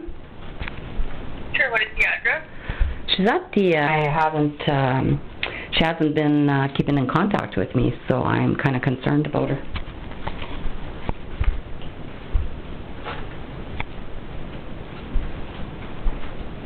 So I'm having to check on her. Okay. She has, you need a proof number to be able to go to. He's not on speaking terms with me because he falsely imprisoned me last year. So the child's being stuck in the middle of all this, so no, I don't speak to her father because of that. And this mental health issue is kind of related to these crimes her father has committed against me, trying to make me look like, I'm the bad guy here kind of thing. But anyways, it's a long story, but anyways. Just letting you know that to do a welfare check on somebody, we would need a starting point. We would need to know where she is. Well, there's two reasons for the call. One, to check on her mental health, and second, I need like a victim of some serious frauds, like insurance frauds that her dad has committed against her, and last year he falsely imprisoned me, and anyways, but his relatives work at the OPP, like as commanders, so they basically organized the crime to imprison me, and kind of made me look like I had tried to kill her father at a gas station, right? Which was all untrue. The videos proved that I was completely innocent and none of that happened.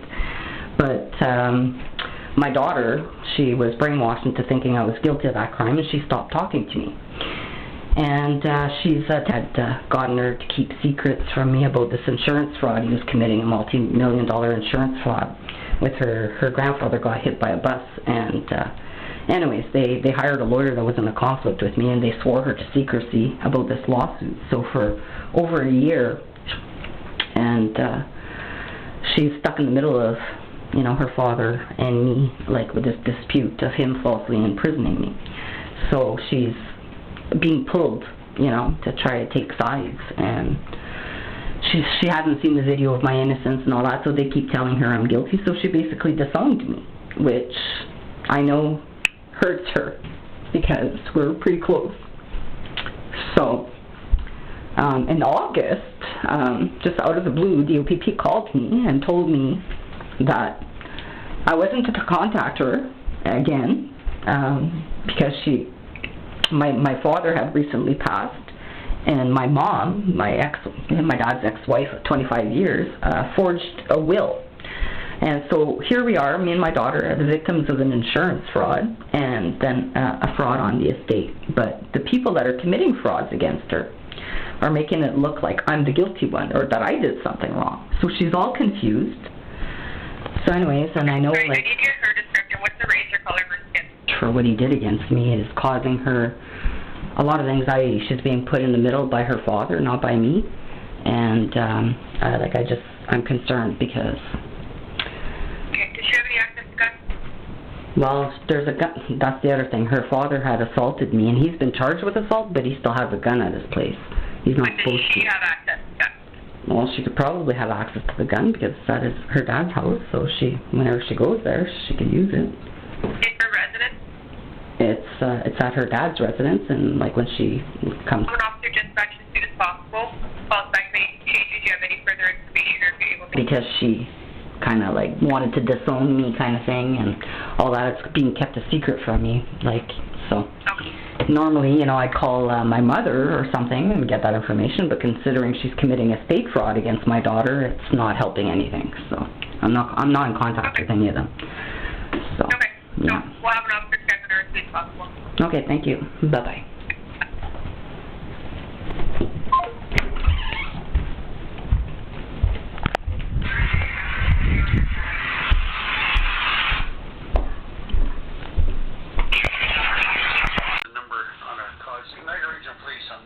Trying to get a hold of Emily, but the number they put down for Emily, they must have missed her name down. Yeah. Do you have a phone number?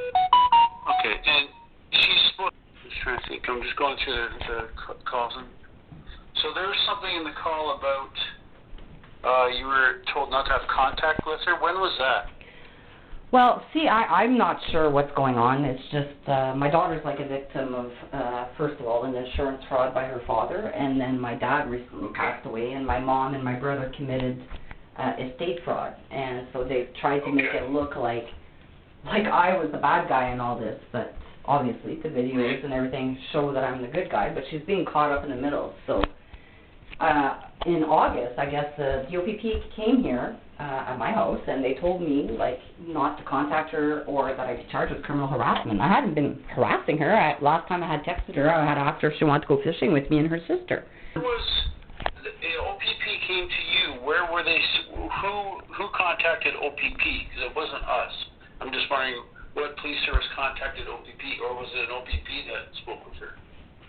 I guess she called the OPP, or it was before she went to school in August, right? She was in in Halebury, so. Where was she? So she was up. That's north of Sudbury, correct? Yeah. So like in August, she was in Halebury, so that's when the OPP told me not to contact her, and I had no clue why she was saying that, you know, because.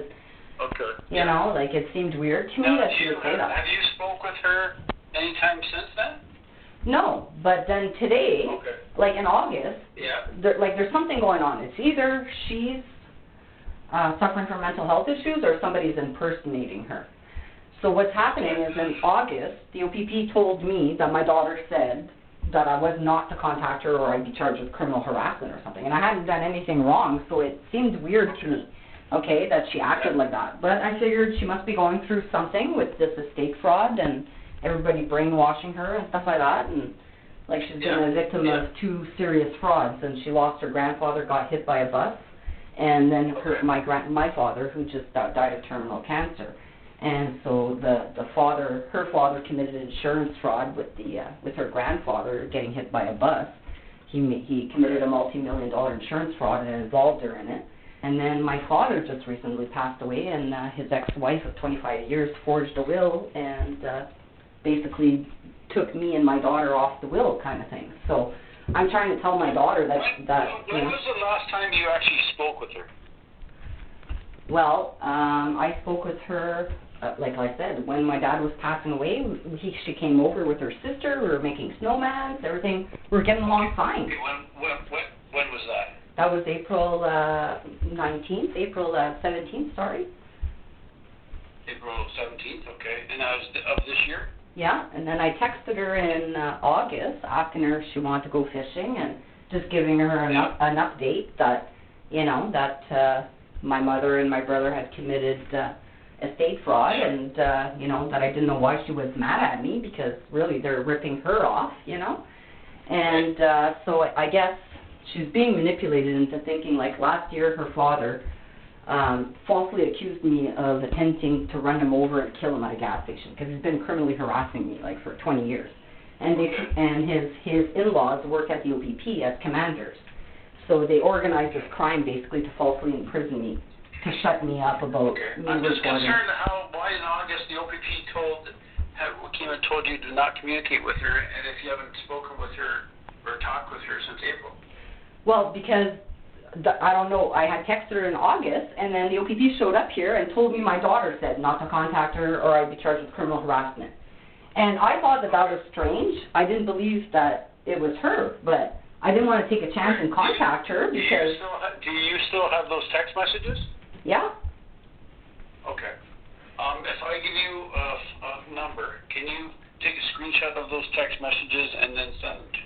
Yeah, and then just to give you a follow-up, and then earlier, I get a knock at the door, and it's the OPP again. And they're telling me that my daughter's sending OPP to come and check on my mental health. And I said, pardon me? And then I'm saying, like, to myself, like, this is not my daughter doing this.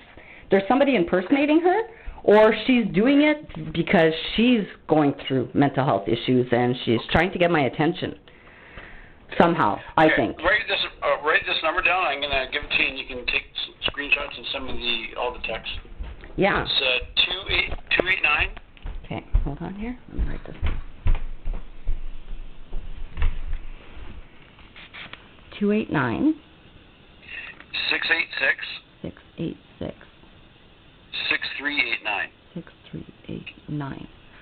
Yeah, and and the other thing is her dad's a hacker, and he was holding her text messages between us. So she would send me a message. Okay, I'm asking, what's her father's last name? Johnson. Is it Johnsson? Yeah. Okay, and what's his first name? Luke. Luke? Yeah. And do you know what his birthday is? Okay. Okay, I will go ahead and send me those messages, and I'm going to go see what I can find out and see if I can check on her. Yeah, because something's not right. Like I said, I don't know why she would tell me in August to stop contacting her, and I don't know why she would send the OPP to come and check on my mental health today. So I think somebody's impersonating her, or Sorry, you said someone came to check on your mental health today? Yeah, the OPP showed up at 8 p.m. saying that my daughter sent the OPP to come and check on my mental health, which I don't believe because I haven't talked to her. And she, like I said, in August they told me not to contact her or I'd be charged with criminal harassment. But the thing that's going on is I have a judicial review with the OPP based on this false imprisonment of her father and his relatives as commanders.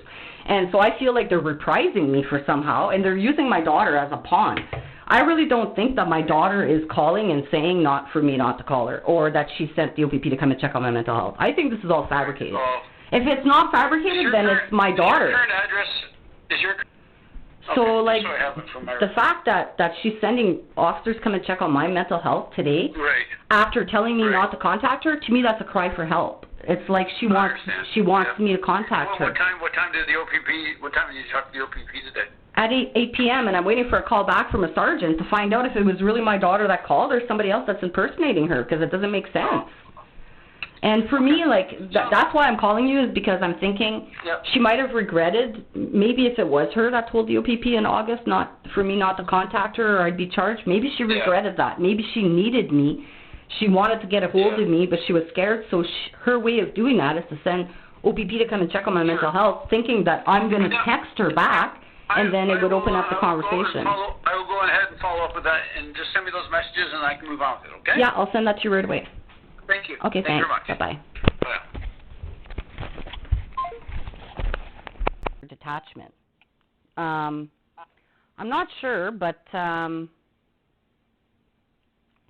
basically, the mental health is being used illegally, which is starting to be criminal harassment. Now, I recently got my CMHA file. I'm not a client of theirs. First of all, I'm not suicidal. I've never attempted to take my life, threatened to take my life, or threatened to harm somebody else or myself.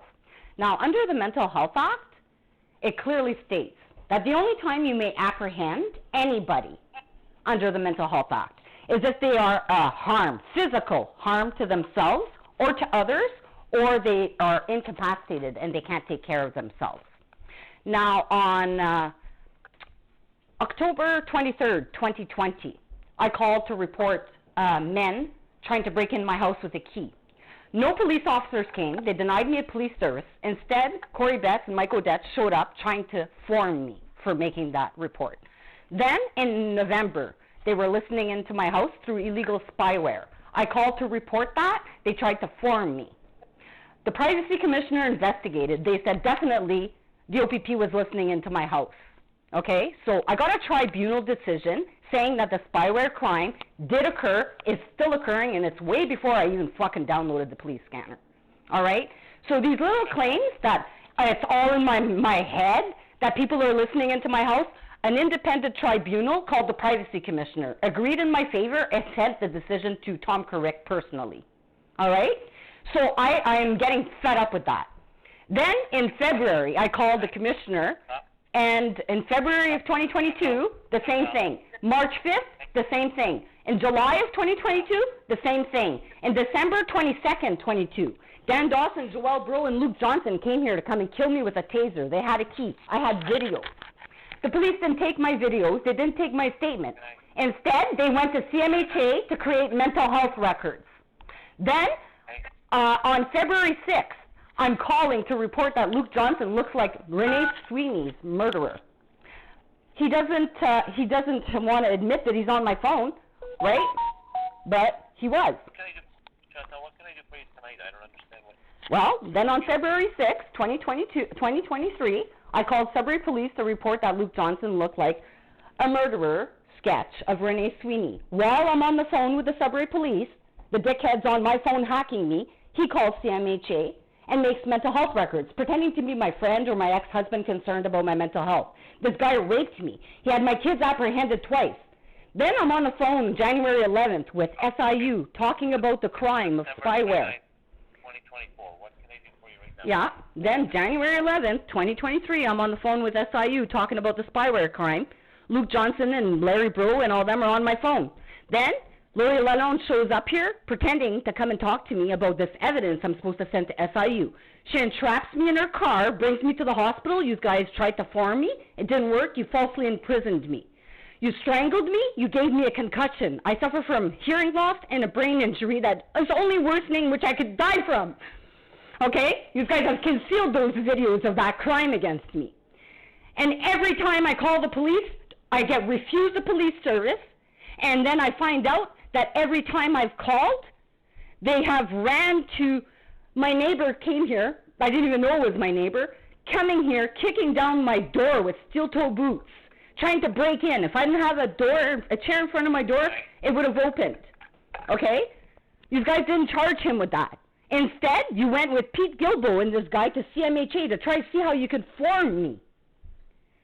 Like you guys are sending violent men to come and fucking harm me and create false records against me, and then when I call to report the acts of violence, you guys pretend like it's all a fixed delusion that it never happened? I got fucking videos of everything I talk about. Alright? This fucking is harassment. I've got a judicial review right now in the divisional court with respect to all of your actions. And all of these videos and all the spyware crime and all that, that's all going to be a public exhibit in the divisional court. It's not a fucking mental health issue. Now these people coming here to come and check on my mental health every fucking month? Dominique Boucher runs the CMHA. She's best friends with Lucia Mendonca. I also had a fucking complaint against her at the Law Society. And she got fucking embarrassed when the Law Society and the OCL told her to get the fuck off my case. Ever since then, her and Lucia Mendonca have been fucking criminally harassing me. She runs your CMHA. Now, I don't know what you guys are doing to bribe people. But in August, you guys fucking came here and told me not to contact my daughter or I'd be charged with criminal harassment. I've never done anything to criminally harass my daughter. Okay? So now I don't contact her. So then you show up today when I'm doing a list for Melanie Ethier online, which a bunch of the fucking Nazis aren't happy with.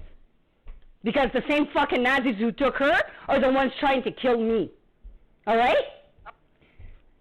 So, you guys figure it out. But I did. And you're not going to use the Mental Health Act to fucking harm me, my life, liberty, my security, my person, my fucking anonymity, my privacy, my right to live freely.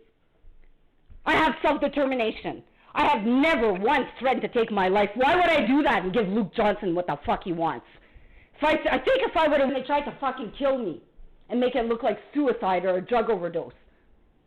I'm allergic to fucking opioids and drugs. I know if Dan Dawson and Pete Gilbo intercept my fucking Amazon package and drug me. Alright? I've got 20 years of fucking history in my medical file showing I'm allergic to opioids and fucking narcotics. If I come in contact with that, I could die. That's the same fucking thing as spreading peanut butter on my fucking package and trying to hope that I die. I come to report that to the OPP, and what happened? I have the evidence of the package and everything. And I got the videos of Pete Gilbo and Dan Dawson coming to fucking drop it off and intercepting it with Amazon. With Purelator. Okay? And instead, they come here with rubber gloves on, with a fucking mobile health crisis team, trying to fucking form me for giving evidence of crime of you guys trying to kill me. This is getting fucking pathetic. So, today, you guys showing up here again, after telling me not to contact my daughter for a month, since August. And I'm confused because I didn't do nothing against her. I didn't even believe that it was her that wanted that. So I don't contact her. So she has no fucking right to send the police to come and check on my mental health. And I don't think it was her. Because why would she do that all of a sudden after telling me not to contact her? Why is she concerned about me? Is that her way of reaching out to me? Does she have mental health issues? Does she need to get checked on? Why would she send somebody to come and check on me today? On the day that Melanie Ethier went missing. When her father and all his fucking friends are involved in that, trying to fucking form me today. Why? Are you guys doing this? I've got a fucking complaint to the police inspectorate that I just put in last week about this fucking issue. And then you guys want to flaunt it again, that you guys are going to do whatever the fuck you want and create any records you want? You guys have no right to come here. Unless I'm fucking threatening to harm myself or another fucking person. You fucking show up here one more time trying to form me. I'll shut down your entire fucking detachment for corruption. Do I make myself clear? Every fucking time I've called in the past 4 years to report crime, I've been denied a police service. Then you guys turned around and pretended like all these violent events that I had videos and audios of didn't occur and that it was a fixed delusion. Then DOUGAN and the CMHA, you're having fucking roundtable meetings at the OPP to try to find a way to put me in a fucking hospital. For what? Last week I fucking called, in July 15th, I called to report Weaver Simmons bribing court clerks, which I have fucking evidence of. I called the Sudbury police, okay? And this is a fucking issue you're going to have to investigate, sir. Because I'm putting this complaint on you, Mr. Beaudry. This is the complaint I'm making to the police inspectorate if you don't fucking get on this today. Weaver Simmons, on July 15th, I called the Sudbury police to report the crimes, okay, of them obstructing justice, which I have videos of. It's not all in my head, okay? I'm a paralegal. I got fucking 35 files of other clients involved in the same crime. So I called to go report this. The dispatcher in Sudbury tells me to go online to go report it. I said, oh, I didn't think you could report that online. She fucking confirms, oh yes, you could do that. I go do it, it doesn't fall within the category. I call back, she realizes she can't deter me. She says at the Sudbury police that she's gonna call the OPP and have them come and check on my well-being. Within 4 fucking minutes, Beaudry was here. Right? To come and check on my, no, it wasn't Beaudry. It was, Peugeot. Sent not. But guess what? I had called during the day, and I had asked to speak to a commander or a sergeant about being denied a police service to have Luke Johnson and Larry Breault charged for the false allegations they made to falsely imprison me. And so I called the mayor, the police services board, to say that I'm being denied a police service. Then I called the UPP. I asked to speak to a sergeant or a commander. They tell me none of them are working. The only person that's working is acting Peugeot. Okay, well, call back at night shift. So I hang up. I call the Sudbury police to report Weaver Simmons. The Sudbury dispatcher at the Sudbury Municipal Police calls the OPP to come and check on my mental health. The fucking ambulance was already staged by my house and everything. Next thing you know, I get a call from DOUGAN. And he's not even fucking on duty. And he says that Murphy told him to call me. Murphy's not on duty either. So why the fuck are you listening in my house? Get it? This is fucking ridiculous. So not coming here to come and fucking form me for Weaver Simmons. So Katie at the Sudbury Police proved the fucking crime that I was trying to report. She proved to me that day that Weaver Simmons was able of bribing the Sudbury Police dispatchers, the North Bay Police, the entire OPP, judges and court clerks to fucking harm me. And everybody was lucratively bribed to fucking hop, not even on duty, and to fucking call me. Then DOUGAN spent 2.5 fucking hours with me on the phone trying to defend his buddy Breault and Dawson as if that they are not involved in crimes against me. Meanwhile, hey, I got videos of a man with a fucking taser coming to kill me December 22nd, leaving Joel Breault's fucking retirement party. The next day I got Dan Dawson in the same fucking truck paying all my neighbors. But you guys don't want to take that fucking video. You don't want to take those videos. Instead, you go to CMHA and try to make it look like this is all in my fucking head. So sending fucking violent criminals to come and fucking kill me. And then it doesn't work out for you guys. You go around and you try to fucking thwart me. I am not fucking impressed. This practice is gonna change because these are hate crimes. I'm an indigenous Jewish person. And these fucking Nazis you have working at the OPP are putting all the rest of your fucking officers at risk of harm. By ambushing you, by listening into your fucking houses and your phones, just like they're doing with me. If Luke Johnson can hack my fucking bank account, just go look at Lee Johnson's fucking, his brother's fucking LinkedIn profile. Okay? Now, if you guys are gonna tell me that Luke Johnson is not fucking hacking me, when he gave me his own fucking computer, he was hacking me on his own computer. He's hacking my bank account. He could hold my text messages between my daughter and I. This is a major fucking threat. Okay? I'm calling Sudbury Police to report that he looks like a fucking murderer of Rene Sweeney. Okay? And he's on my device, so he's calling CMHA at the same fucking time to report that he's like my friend. The guy fucking raped me, okay? I went into the OPP and I provided you with a conversation where he says he wants to rape me. And I told him, you raped me before. And he says, he admits it. He says, I know I did, but you didn't like it that time. I want to rape you again. Am I sick? So I say, how are you going to rape me? Well, when you're sleeping and you're trying to get away.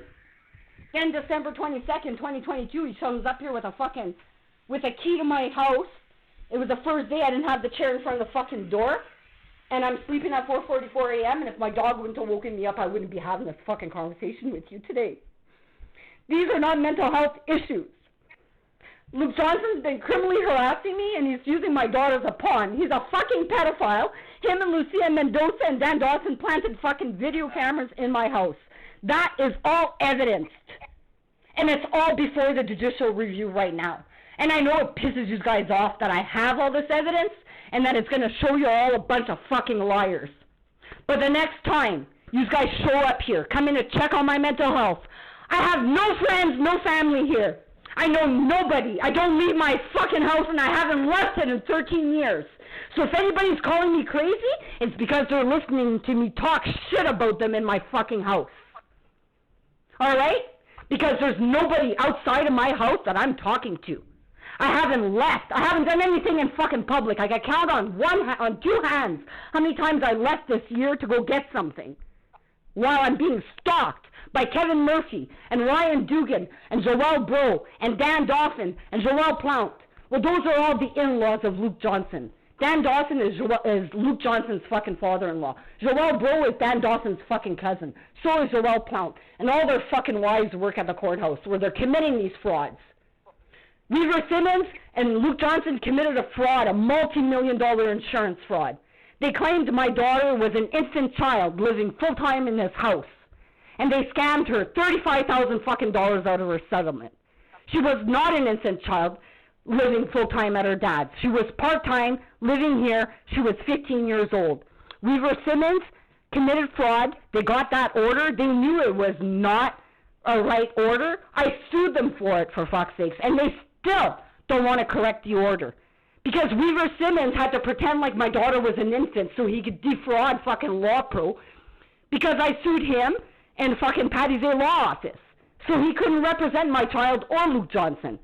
So to make a multi-million-dollar insurance fraud, they had to fucking fabricate records. Now my daughter's pissed off at me because I sued her fucking dad to get the $35,000 that's owed to her. My daughter's mad at me because my brother and my mom committed a estate fraud and forged my dad's will and took her inheritance. And I'm fighting for it. Now, these are all serious crimes, but the OPP don't want to take my fucking report of crime. They don't want to charge Luke with rape.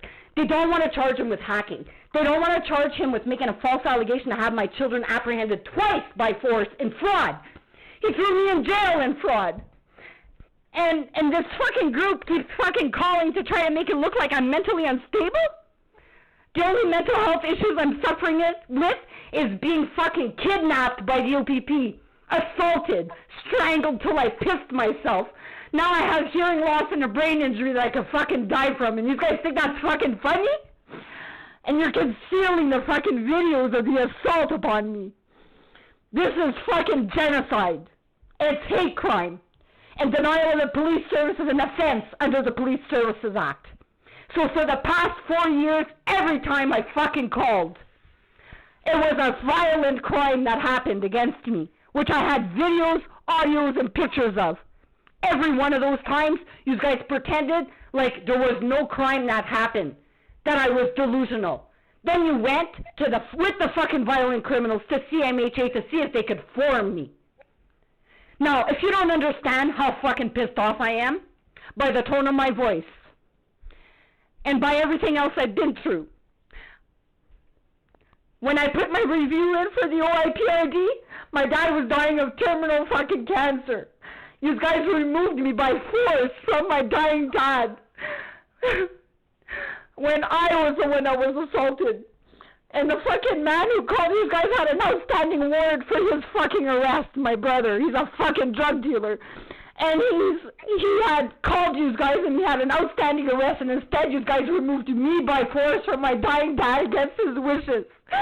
I never got a chance to say bye to my dad because of you.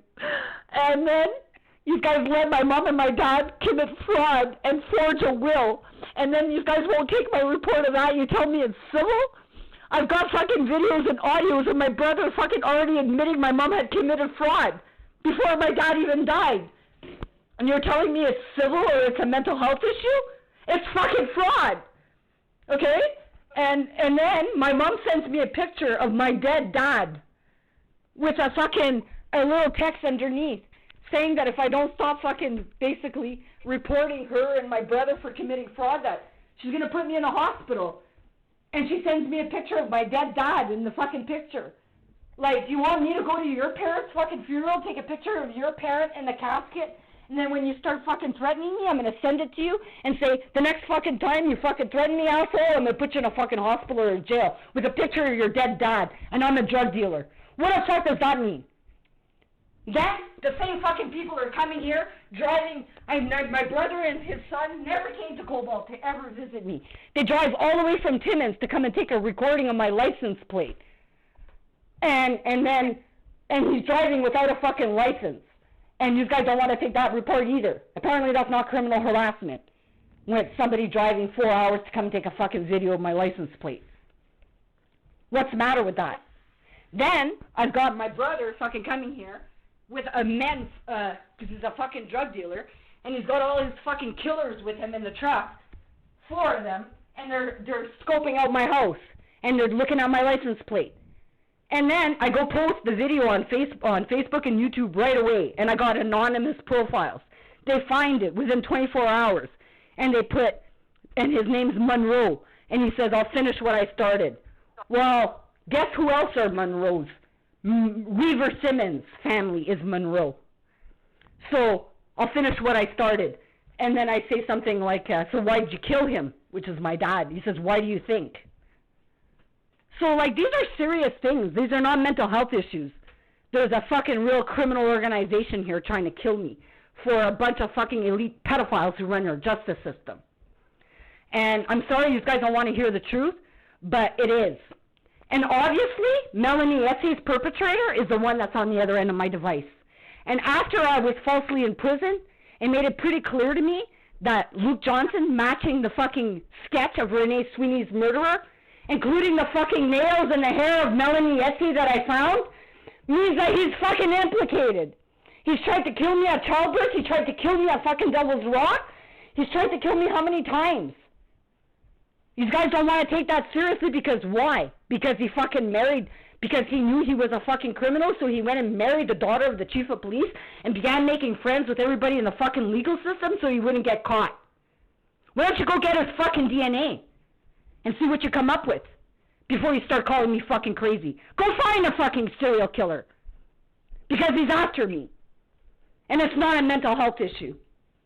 These fucking calls, though, that you guys are making to try to make it look like I'm mentally unstable all the time proves your entire fucking detachment is involved in the spyware crime. Listening illegally in fucking indigenous people's houses that you target is a fucking crime. And I know you guys don't like that I have 4 years of recordings of this fucking crime. And that's why they falsely imprisoned me. So they could break into my house and come and steal my SD card and the videos of Dan Dawson and Luke Johnson coming to kill me. They failed at fucking deleting those evidence. I still have it. And I got 4 years of evidence of somebody on the other end of my device answering me. And it's not a mental health issue. And if it's not the fucking OPP doing it, and it's not Luke Johnson doing it, bud, then you guys got a fucking national security issue. And ISIS is on my phone. So I don't know what you guys are going to do about it, but you're sure as hell not going to fucking pretend this crime ain't happening. Alright? I'm at risk of harm from this crime, and so are all the innocent fucking officers who don't know that they're also victims of the same fucking crime that I've been trying to help protect. You guys think I hate police? I don't. I wouldn't be fucking sacrificing 18 hours of my day every fucking day to catch these fuckers for you for 4 years if I didn't respect cops.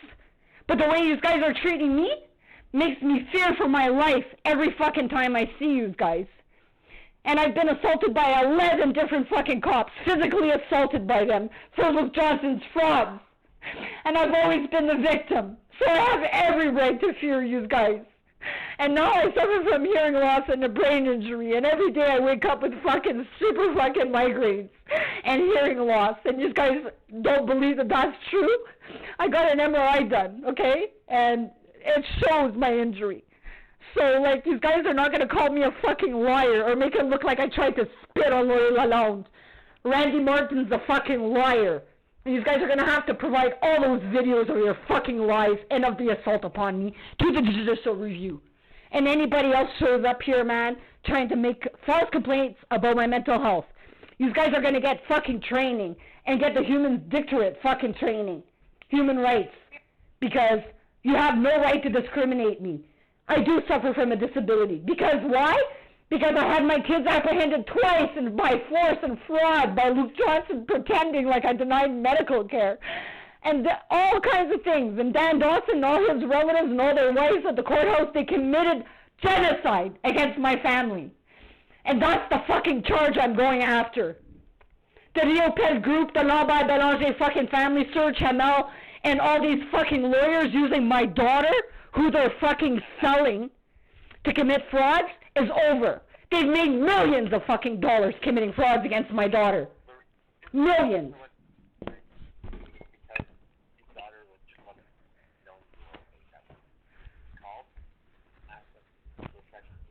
Are you talking to me or are you talking to somebody on the outside there?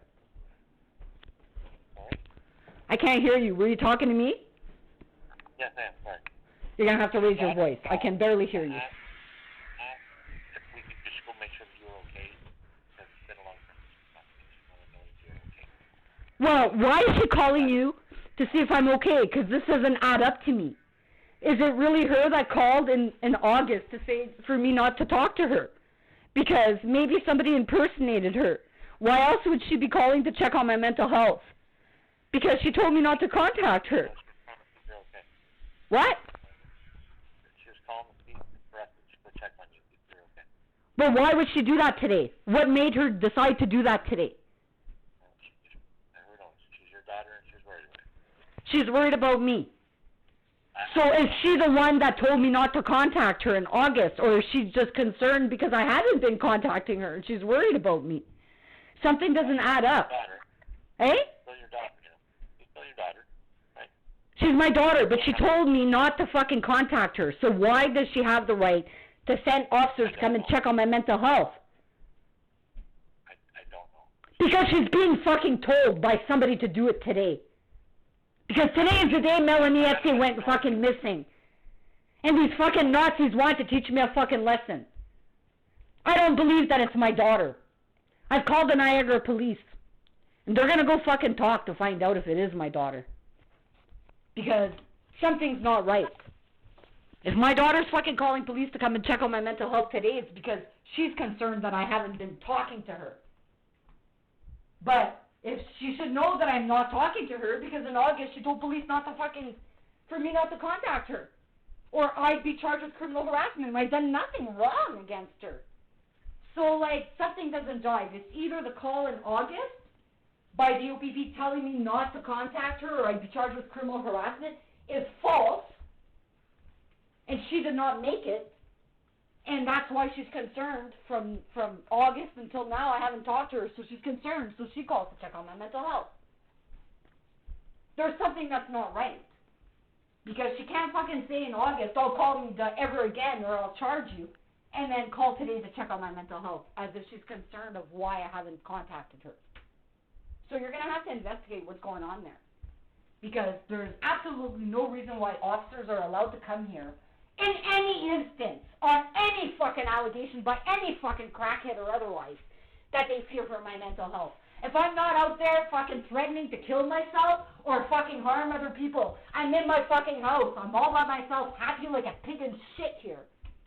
And I got all kinds of fucking devils coming and knock on my door trying to put me in fucking hospitals to try to silence me from this fucking crime of pedophilia by Dan Dawson, Joel Breault, and Luke Johnson, and Lucia Mendoza. And they're fucking scared of getting caught. They should be. They should be. This is fucking criminal harassment. I'm not going to put up with these false MHA fucking records. I just went and made a complaint to the police inspectorate about all of this, like, Thursday. So, like, the fact that you guys committed the same fucking crime again, it's like you're laughing right in my face. Saying, look, we're going to do anything we want. We're going to fabricate any record you want. We're going to break in your house. We're going to steal evidence and everything. We're going to say you're delusional. Well, I don't know, guys, but while I was in jail, my fucking computer system events show people on my computer. So, I don't know how you guys are going to get away with saying that nobody entered my fucking house. I got the evidence. It's been provided to OIPRD. Just because they fucking ignored it doesn't mean that the divisional court will. There's over fucking 10 terabytes of fucking evidence that's going in this fucking public court file. So you guys should have maybe taken that evidence of these crimes and used it to put away the criminals. Instead, I'm going to use that fucking 4 years of evidence of this spyware fucking crime to show the entire fucking Timiskaming Detachment and Highway Traffic Division are illegally listening into people's houses with the Crown attorneys and Luke Johnson, the hacker, which is a fucking serious crime of entrapment. So, if you guys get caught for it, that's not my fucking problem. But it sure is probably a mental health issue. So, I would suggest you tell all the other fucking officers that are not involved in this neo-Nazi group, like Kevin Murphy, he's involved. So don't go talking to him about it. He's just going to tell you I'm fucking crazy because he's involved in the goddamn crime with my fucking neighbors who are his cousins. Alright? So, when you're fucking going to work, okay, I'm listening to you on the scanner. I've been listening to all of you guys do your jobs for 4 years. 18 hours a day, while somebody on the other end of my device is communicating with me, which is not an anomaly. It's not a mental health issue. It's somebody with a cloned fucking radio pressing his request to talk button and not talking. But he can, and he did before. And his name is fucking Kevin Murphy. Alright? So you can let Kevin Murphy know he's not getting away with this fucking crime. Him, or Breault, or Dawson, or Cicchini, or Jelly, or the rest of the fuckers listening to the scanner. They retired? Maybe they should fucking retire and stop having little tack groups with the fucking dispatcher. There's how many dispatchers that are informers to this criminal organization? They get paid more of a salary than they do from the OPP. And I should know this because they get paid more of a salary than they do from the OPP. And I should know this. Estate fraud against me? Think again! This is fucking ridiculous. I got more than enough evidence to prove everything I'm saying. These are serious crimes, Beaudry. So, if you're an officer and you care about your own safety and you're not involved in this crime, then I suggest you start investigating it. Luke Johnson is a fucking threat to me, to every fucking child out there. Him and his fucking neo-Nazi pedophilia organization, they call themselves Anonymous Canada. You go look at Lee Johnson's fucking profile, you go see him hacking me from satellite. He's got companies in Malaysia. He's a fucking pedophile, okay? He's been trafficking kids on the internet for God knows since the 90s. They could put up a fucking porn website of a peep show and take it down the next day. And that's exactly what they've been doing. They make $35,000 fucking dollars a day selling me. Alright? And they spread it out about, what, 200 of them? They seem to think they got power in numbers, that if they get caught, they could just come and fucking kill me. Well, they are caught. And I got more than enough evidence to prove this crime. I don't appreciate any more mental health issue fucking claims. I got a very high IQ. And I've been fucking risking my life to help you guys. And this is the way I get treated? I've been trying to help the commissioner. I've been going directly to him, and you guys, and try to fucking fool him, turn around and say I'm crazy and try to make it look like I'm fucking fixed delusion, having roundtable meetings at the OPP with the Mental Health Association, try to find the best way to put me in a fucking hospital to silence me? Is serious fucking genocide. Considering you guys fucking allowed a drug dealer to kill my dad while you forcibly removed me from his life. I was the only fucking child who ever cared about my dad who was ever there. I was taking care of him for 3 fucking months. When my brother found out that I was inheriting everything, him and my mom committed fraud. He assaulted me. The videos show I was assaulted. These guys fucking took me away by force from my dog and all my possessions and my dad for 3 fucking days in my pajamas and my dad's rubber boots. Like, this is genocide. They all thought it was funny, and then now I'm trying to lay charges against them for all of this because they lied to police. Obviously, I got recordings. Fuck, it's totally opposite of what they said. But the OPP don't want to take my fucking report. So for the past 4 years, every time I've called, I've been denied a police service for criminal code offenses such as rape, theft, fraud, attempts on my life, drugging me. And the same fucking week that they tried to drug me with the Amazon package, they fucking went and they stole my dad's chemotherapy medication. And they're supposed to be delivered right to him, and he was supposed to sign for it, and they didn't. They fucking signed for it, and they put it in a mailbox, and it froze, and my dad lost a week and a half of his chemotherapy. So don't fucking tell me there's not a bunch of fucking Nazis after me and my family. Okay? It's not a mental health issue.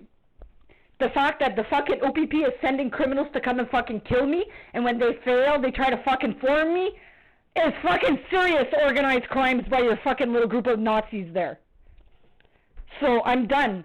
I'm done talking about this. I don't ever want to fucking deal with your fucking detachment ever again.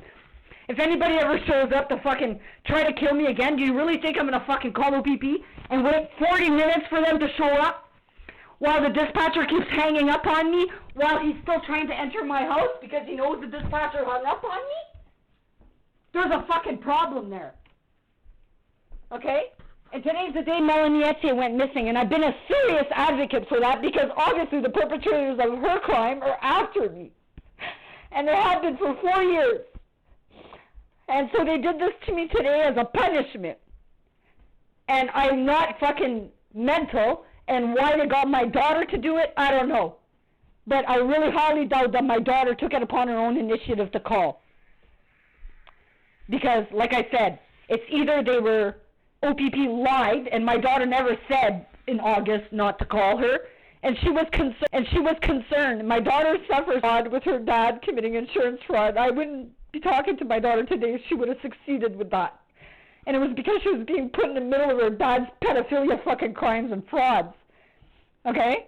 He's a fucking pedophile. You guys are going to have to accept that. He admitted to me that he was a pedophile. He's a pedophile. He's had cameras in my fucking house for God knows when. I never figured this out till after he falsely imprisoned me. Now I know for sure he's been stalking me and been on my devices for 25 fucking years. And that's not a mental health issue. That's a sign of a fucking serial killer on the other end of my device. Alright? Now you guys go investigate him for Rene Sweeney and Melanie Ethier's involvement. Hey? Then come and ask me where I found the fucking hair and the nails and I'll bring you. But don't you fucking dare tell me it's a mental health issue. While a bunch of fucking pedophiles at DOPP are protecting a fucking organized fucking kidnapping, professional kidnapping organization of Nazis. They're called the Lambert-Belanger fucking brothers. And their uncle, the judge, Martin, and their father, the fucking CAS director. So they're responsible for putting all the people in jail, in the hospital, and apprehending all the kids. A nice fucking family mafia, also known as the Hells Angels, who have not stopped fucking harassing me with Luke Johnson and his fucking buddies in the police with all their wives at the courthouse, committing serious fucking frauds against me. Falsely imprison me? I'm not gonna fucking stop harassing the OPP until they fucking lay charges against Luke Johnson and Larry Breault for lying to police. I did not try to fucking kill Luke Johnson at the gas station. He wasn't pinned against the wall. I didn't try to kill him fucking twice. Go look at the fucking video. I went to get fucking gas. And this little fucking bullshit of the bikers reunion and Brent Cicchini and Pete Gilbo and all the fucking criminals involved in this crime against me giving a $150,000 donation to the fucking hospital while Whiskey Jack Luke entertains them for their fucking staff party at Christmas and donates $5,000 so that what? They could get rid of fucking videos at the hospital of this assault on me? Hey? And then even the doctor lies in his fucking report. And he went and shared that with the OPP and CMHA illegally. He says I was well dressed, that I'm a paralegal, I work in the community, and that I said I want to kill Luke. Well, that's funny, because I was in my fucking pajamas. I'm a paralegal and I'm not practicing. And the video clearly fucking shows none of that happened. So the fact that doctors and police are fabricating fucking records to protect attempts on my fucking life is unreal. Unreal. Like, I can't get over this. And I'm not the only one that's made complaints in Melanie Ethier's fucking case and has been harmed or beaten or went missing or dead, made to look like suicide. So obviously this elite pedophilia organization that my fucking ex there, Luke Johnson, is a part of, is been on my devices this whole time, and they still are. So what are you guys going to do about it? Are you going to try to tell me that's all a mental health issue, that the OPP is not on my device? Okay, so if you're going to say that, then it's Luke Johnson. And if you're going to protect him and say it's impossible that he's on my device, then guess what, assholes? ISIS is on my device. You got a fucking national security issue. Just like I fucking warned all of you. Alright? Do you need Russia to tell you? North Korea? China? Or India? Who the fuck do you want them to tell your military that they are on my device? Or did they already do that? Because I'm not a fucking liar. Why would I fucking keep telling the same fucking story here? Obviously I got more than enough evidence to prove it, right? So, if I got more than enough evidence to prove the fucking crime, and you guys keep saying it's a mental health issue, then you're all fucking involved. And that's what I'm going to tell the police inspectorate, and they could go check all your fucking phones. And I really don't give a fuck who fucking loses their jobs. Because you know what? The ones that are innocent know damn well what the guilty ones are doing. And if you guys don't have the fucking balls enough to turn in your own buddies, then I hate to tell you that you and your family, if you're not involved, you, your family, your kids, you're all being fucking tracked and watched. Alright? And you wouldn't even know they're there. Who would tell you they're on your device? So, yeah, if you feel safe with that, then that's fine. But the fact that people are luring women that are in missing murder groups to use the police scanner to feel safer. Well, this spyware crime started before they got me to download the police scanner. But Judy Jensen lured me to use that police scanner. And as soon as you say yes to that police scanner app, you've said yes for them to look at all your videos, your text messages, your pictures. They get your IP address, your serial number. They get everything about you. Now they go look to see if you have any information about Melanie or their crimes. And if you do, they'll target you because now they could track you with GPS because they got everything from your phone. Then they have your IP address. If they like your fucking kid, then they're going to hack your fucking modem and then they're going to get on your kids' devices. Alright? And that's what pedophiles do. And then, when they get somebody like me that they want to sell, then, anytime they can, they'll fucking take videos of me or anybody, any kid, by their devices and go online and sell it. And that's what this fucking group's doing. Alright? I got more than enough evidence of that. And besides, my brother works for Robert Demadis. He's also half-brother to John Gauthier, the fucking chief of the Timmins police. And this little fucking group of pedophiles are friends with my neighbors and Murphy. So, before you start telling me that Dan Dawson and Joelle Breault and all that don't fucking run with Hell's Angels, maybe they should have thought twice before they got my fucking brother swinger sex parties. Alright? So that's all I gotta say today. But there's some serious fucking organized crimes that I've been a victim of. I don't make up shit. I am highly traumatized by police. If I'm fucking calling you guys, it's because I fear for my life. But after all of this, the next fucking motherfucker that shows up here trying to kill me is not going to be waiting for the OPP. Alright? I'm going to learn to protect myself because the OPP has proven to me they don't serve or protect me. They don't even take my report of crime. It's been 4 years. And they've proven that they can send criminals to come and kill me and the entire OPP will protect them.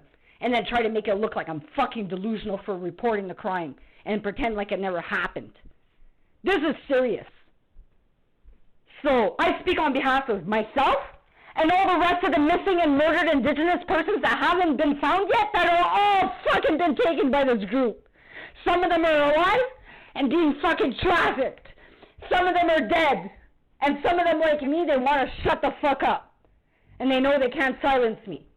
Well, I speak on behalf of all of them, so you better hear my fucking voice. Because there's going to be a fucking class action if you guys all fucking smarten up. Because I'm not the only one being targeted here. This fucking neo-Nazi group is not going to run your fucking government like ISIS. If you had a fucking family of terrorists called ISIS that decided they were going to take over your court and be the judge and then be the CAF directors and be the crown attorneys and have all the officers and their wives working at the courthouse and they're all related to each other. That's a criminal organization breaching fucking trust every fucking day. They can call themselves ISIS or whatever the fuck they want. It's a terrorist organization trafficking fucking humans in their own fucking agenda. They don't follow the rules. There's no rules being followed in these courts. They're committing full-on fucking fraud under a building called the courthouse. So, the fact that Joelle Breault could be the commander, Larry Breault's the one that made the informer complaint, Dan Dawson was the ex-commander, and then all of these fucking cops come and fucking throw me in jail, beat me up, they think it's funny. They break into my house to try to delete the fucking evidence of this crime and try to make it look like it was all in my head. Well, it's a good fucking chance I know a lot of people at women's shelters, and I've given copies of all of this fucking evidence to human trafficking networks, women's shelters, and counseling groups. So don't think these guys are ever going to fucking break in my house and get rid of it. It's too many people have it. And I even dropped off a nice little copy in Quebec so the fucking Ontario Provincial Police will never be able to get it. So, I don't know what you guys are thinking. But this there is the last time I'm calling to fucking make this complaint. I know I'm talking out your ear, and maybe you're innocent. But most likely you're guilty. Because no officer yet has fucking provided me with a police service and charged people with criminal code offenses, which is not only discreditable conduct, it's a fucking offense under the Police Services Act. So, I don't need to go to LICA. The next fucking officer that shows up here criminally harassing me under the Mental Health Act, I'm going to fucking get up, go straight to the Justice of the Peace, and I'm going to go lay private charges for criminal harassment against whatever officer shows up here. And I feel bad because they're running out of pawns now, so they're going to start sending innocent officers who are just being told just to fucking, you know, call me crazy. Just fabricate records, say she's crazy. You know? My neighbor the other day on July 1st, he's fucking calling police saying that I said I was going to kill him. Funny, because my audio recording doesn't show that. He's the one with a shovel, standing in front of my fucking house with a shovel, like as if he's coming to fucking kill me, giving me a look like he's going to bury me. But yet, the OPP show up here, try to make it look like I'm the mental one. Like, it's totally fucked up, man. So, yeah. So when I got my Freedom of Information request from the CMHA, you know, I found out what the fuck was really going on. The reason why you guys were never taking my reports of crime is because they were trying to fucking make it look like everything I was reporting never happened and it was a delusion.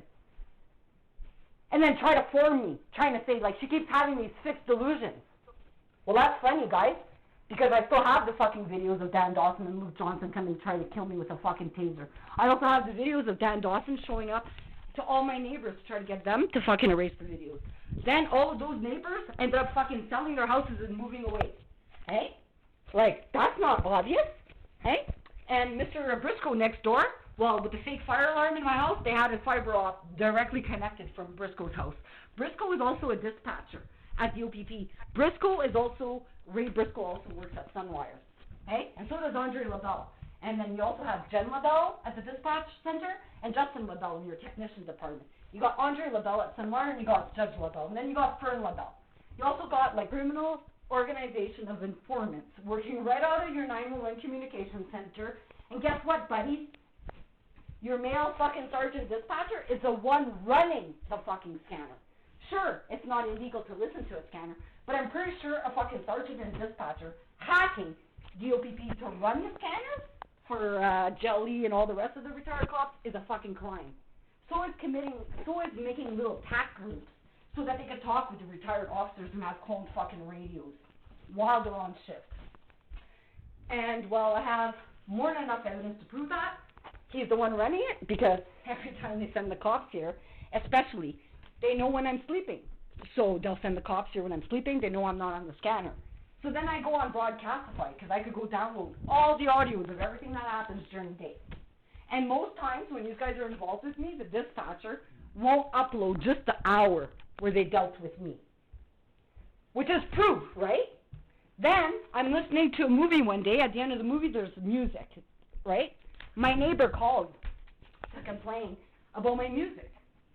Well, I'm listening to the scanner. So the dispatcher sends the police to 19 Cobalt Street. But they showed up here at 19 Watson Place.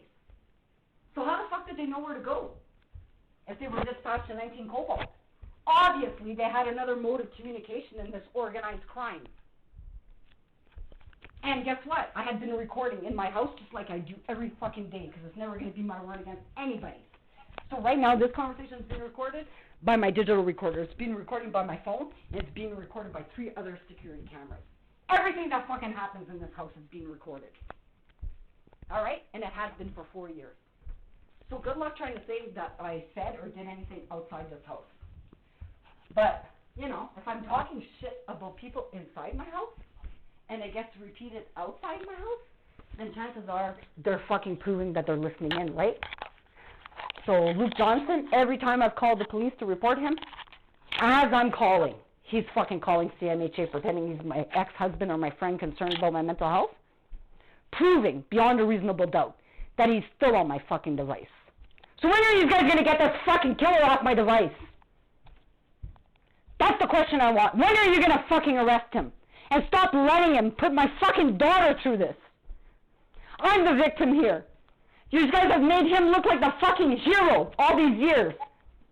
He made false allegations that this guy committed suicide in my house and this guy's son was a pedophile. That was the first apprehension where I got beaten up by cops. The second apprehension, he called, he cried, he said his daughter was fucking dying and I denied medical care. It was all fucking bullshit. I got assaulted by 2 cops then too. They broke into my mom's house by force to take my kid. On Dan Dawson's instruction. They had a whole fucking search party looking for me. And then, well, Luke Johnson and all his pedophiles, they didn't even have a child protection application. They had fucking nothing before the court. The judge put the child with the father interim until my fucking hearing. Then I didn't get to see her for 2.5 fucking years while the pedophiles groomed her. I was denied my hearing that every other fucking child gets.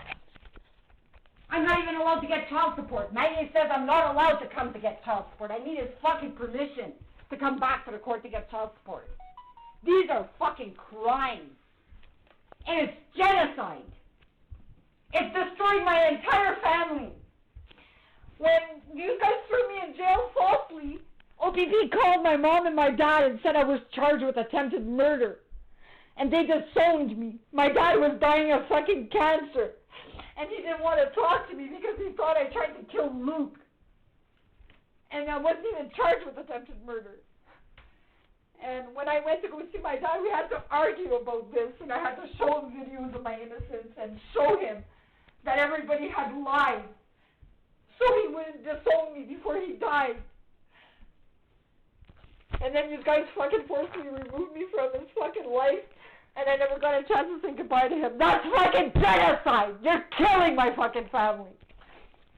So I'm done with this. These are serious crimes. I am never going to be calling the OPP to fucking beg you guys to treat me like a fucking human being ever again.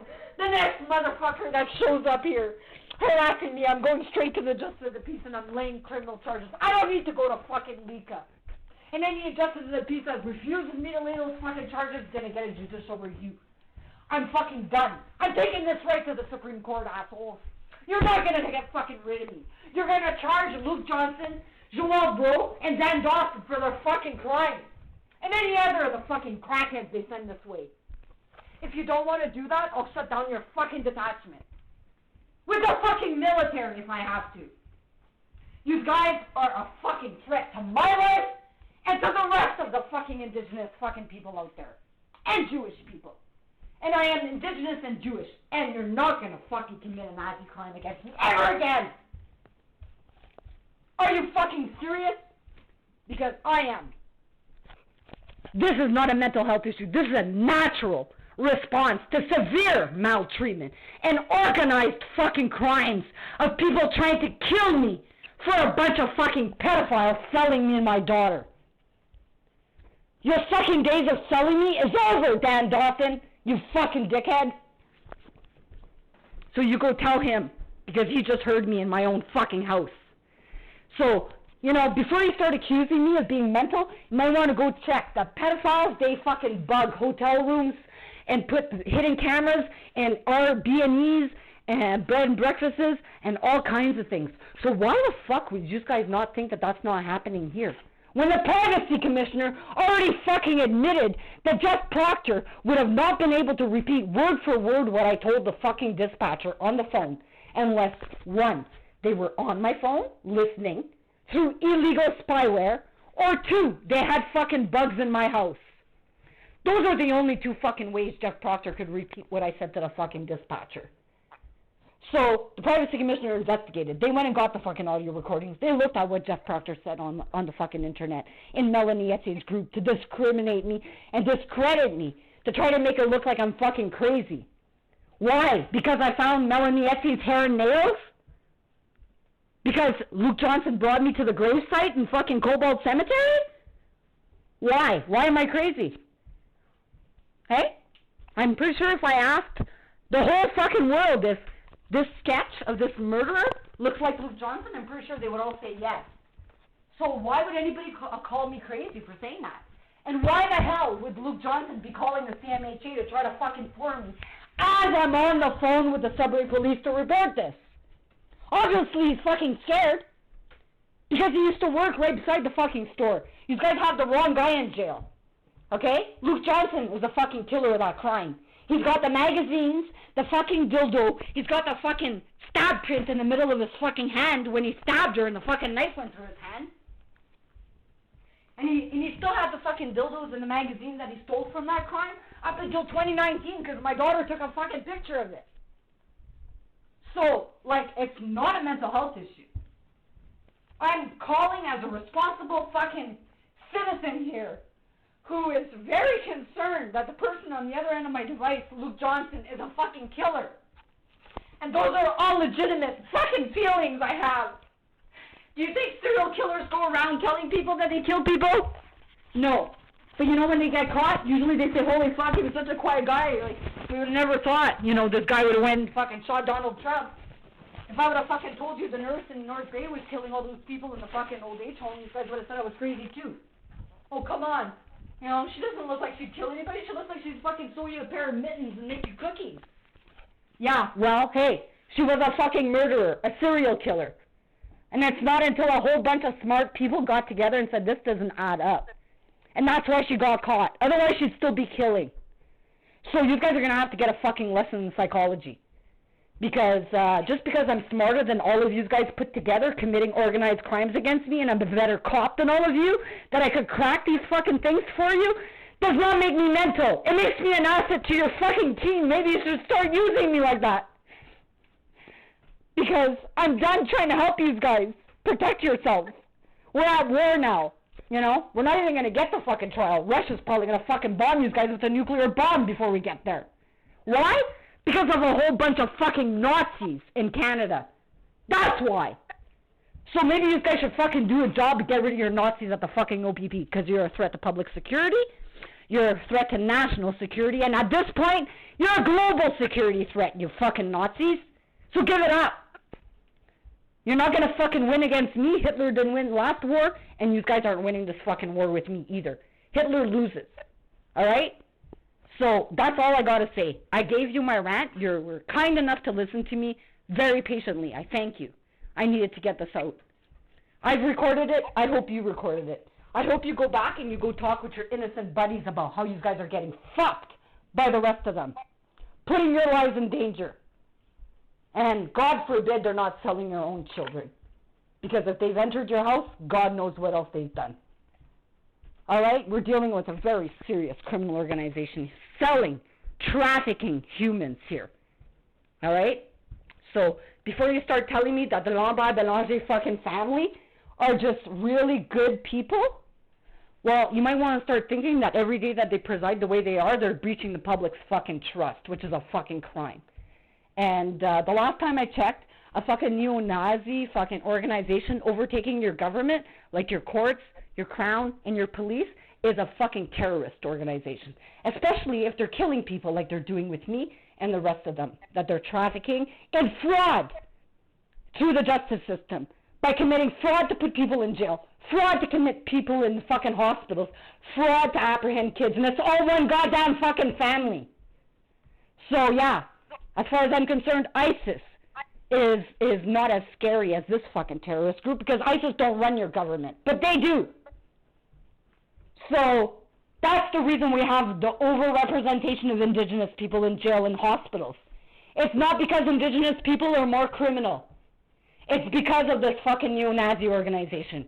We have the highest fucking murder and sexual assault rate in the fucking country. Here. Do you really think the fucking criminals are smarter here up north?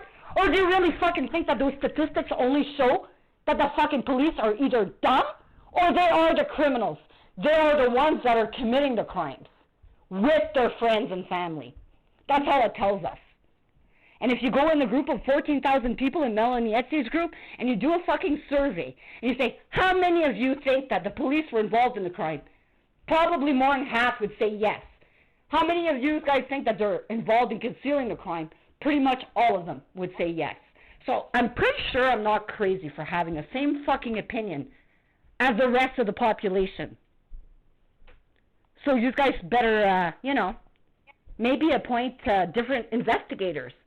Because Corey Betts and Mike Odette were appointed as investigators to Melanie Ethier's case, and they have yet to take my report of me finding Melanie Ethier's hair and fucking nails in the grave. Why is that? Why are they protecting Luke Johnson? Because why? Because he's got a 12-inch dick, and he's been luring all the young girls to the fucking swingers club.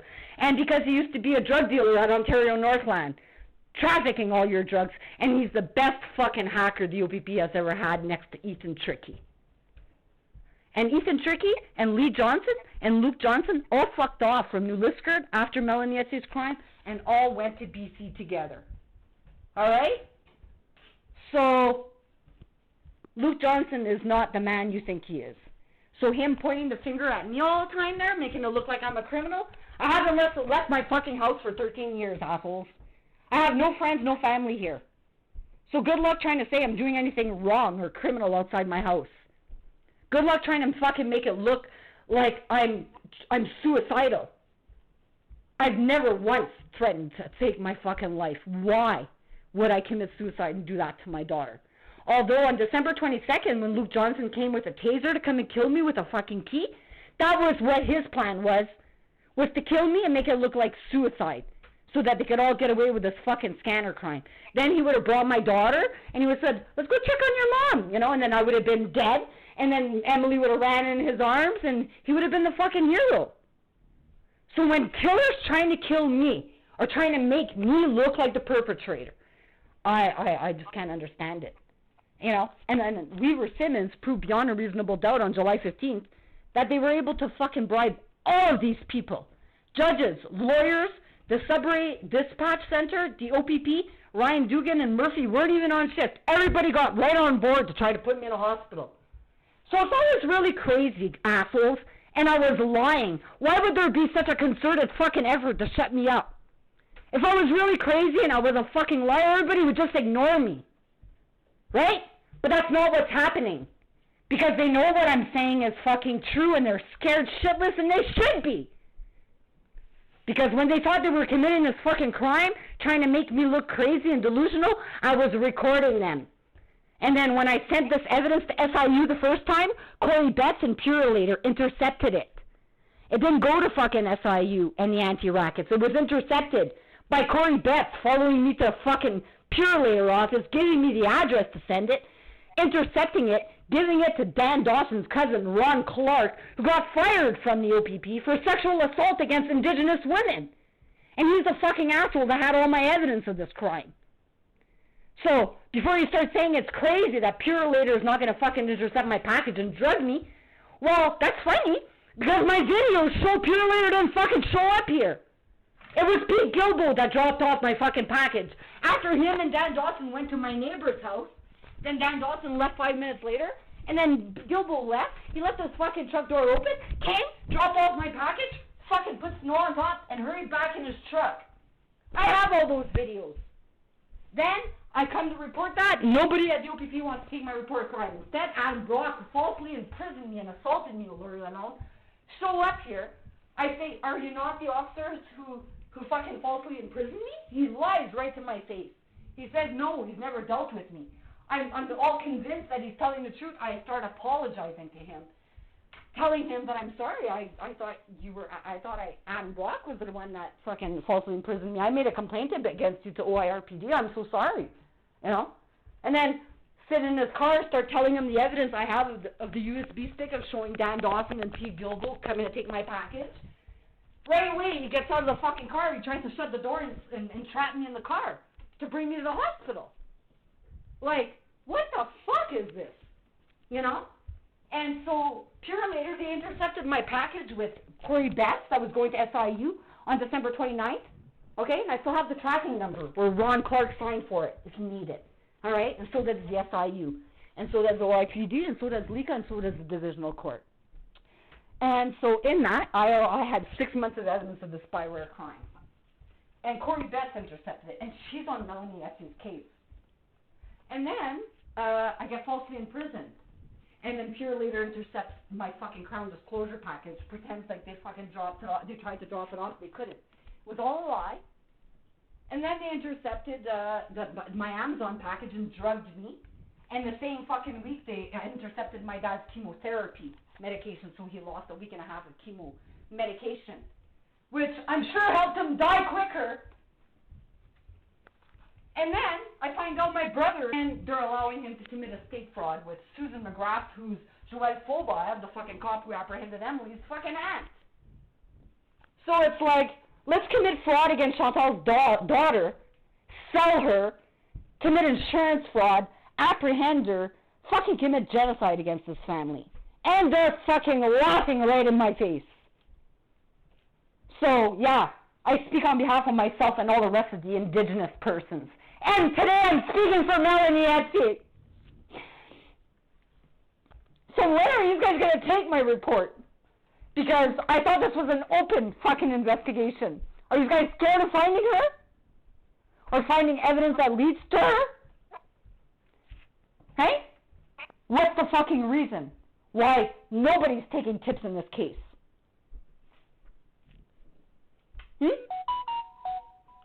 That's what I would like to know. I know you probably left the phone on the fucking side of the counter and you walked away. Are you back now? Because you heard like a little moment of silence?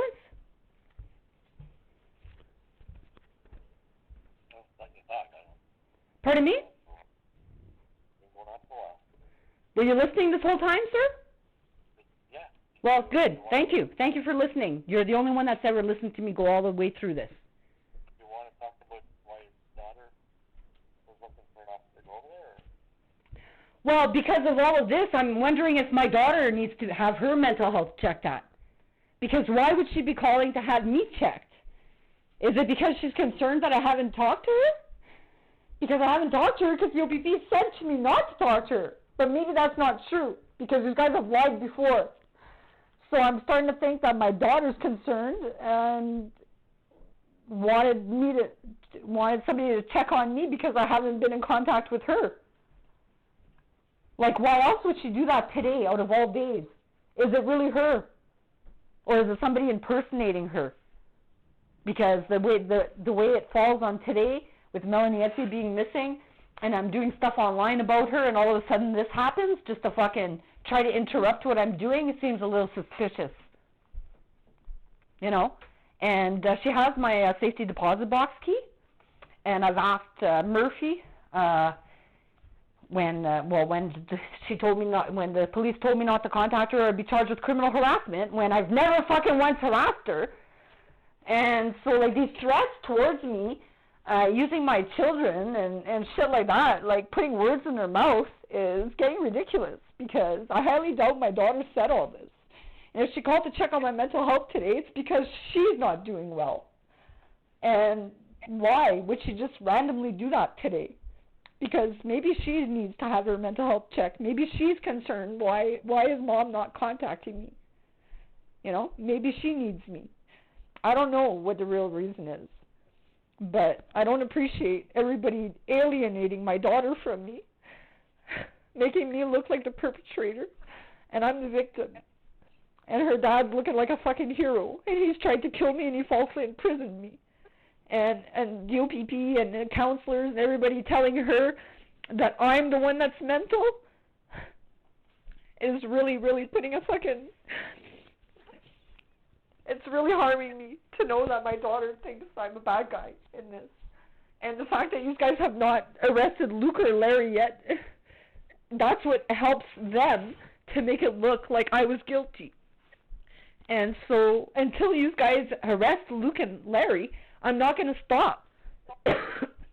Because if you guys are going to let just fucking anybody make false complaints against me, you're going to get fucking charged. So it's either you guys go and do your jobs, which is free, and go fucking arrest him for making false allegations, and show my daughter, you know, that I'm the victim, so that I can have her back in my life, because she needs me.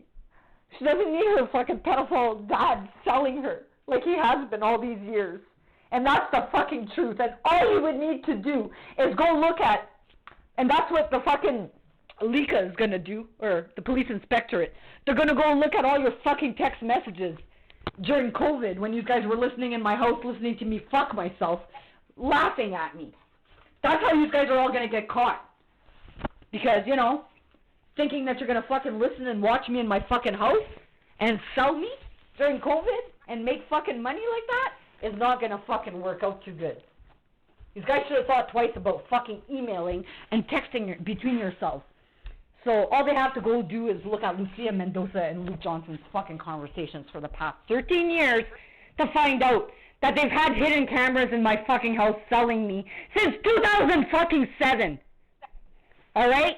This is a sex club, also known as Adult Friend Finder.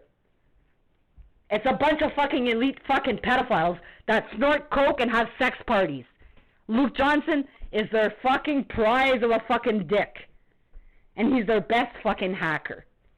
So, when all the innocent cops are going around getting told by Kevin Murphy that I'm fucking crazy, maybe you should ask Kevin Murphy if him and his buds are fucking looking on all your devices and your kids' devices and following you and tracking you like they are with me.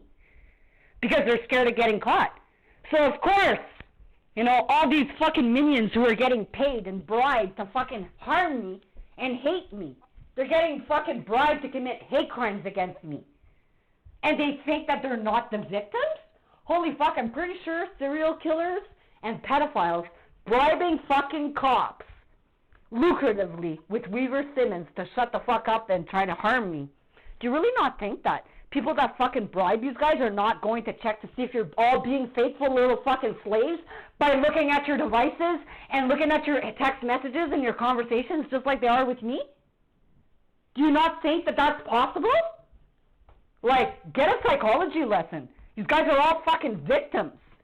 You think because you're getting paid by fucking serial killers that they're not going to touch you? I'm pretty sure they got fucking more invested into your allegiances to them than they do in trying to kill me. So get a fucking lesson in organized crimes, because I've been a victim of it for 25 fucking years. I've been gang raped by fucking Hell's Angels.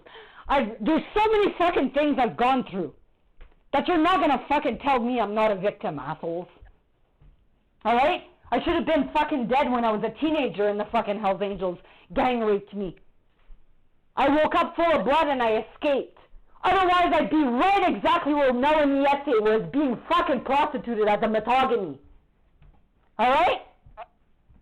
So, serial killer in jail. And then come and apologize to me. And thank me for solving fucking crime for you. Before fucking calling me crazy because I'm smarter than all of you put together. Alright? Now you go spread that fucking word to everybody you fucking know in that detachment. And whoever's not involved in the crime is gonna fucking listen to you. And all the rest of them are gonna tell you I'm fucking crazy. Well, that's funny how they could think that, because nobody fucking knows me here and I've never left my house. So if anybody's saying I'm fucking crazy, it's because Dan Dawson, Weaver Simmons, Lucia Mendoza, or the Lambert-Belanger group of fucking pedophiles told them to say that. Because they don't know me. Maybe you guys should have fucking did your research on who the fuck I was. So, that's all I gotta say. So, if you want to go check on my daughter, make sure that, you know, she doesn't regret the decision that she made for me not to contact her, and to find out if the reason why she was coming to check on my mental health today is because she's concerned that I haven't contacted her. If that's the case, then I'll continue contacting her. But if she's just calling to fucking create problems with me because other people are telling her to do it, then I want her charged with criminal harassment. And I want my fucking safety deposit box key returned. You're not gonna fucking teach my daughter to be a fucking fraudster like her father. She's gonna fucking learn, just like the rest of you will, that making false allegations against me is gonna result in criminal charges. And the next fucking dickheads who call about anything about me and try to make me look crazy when they're trying to kill me, I swear to God, man. I've already given all this information, including the spyware crime evidence, to the media. Alright? You guys are not gonna fucking get away with trying to make me look fucking crazy. Alright? If anything, I've proven that you guys are a fucking national security threat to every fucking child in the world. Alright? And that, my friends, is what I've devoted my fucking past 4 years, 18 hours a fucking day or more, working for the OPP for fucking free. Now you go find somebody else who's gonna sit there, listen to the scanner, and pray for people like you, good cops that get up every day to go fucking save people and protect them, okay? I wake up, I turn on the scanner, and that's what I do all day. Listen to you guys do your jobs, write notes, and talk to the fucking asshole that's on the other end of my device answering me. So if you guys say it's not Luke Johnson, and you guys are gonna claim it's not the OPP, then you got a serious fucking problem with a fucking international terrorist on my fucking device. Alright? And that's the only 3 fucking options. So, but you're not gonna pretend like it's fucking a mental health issue.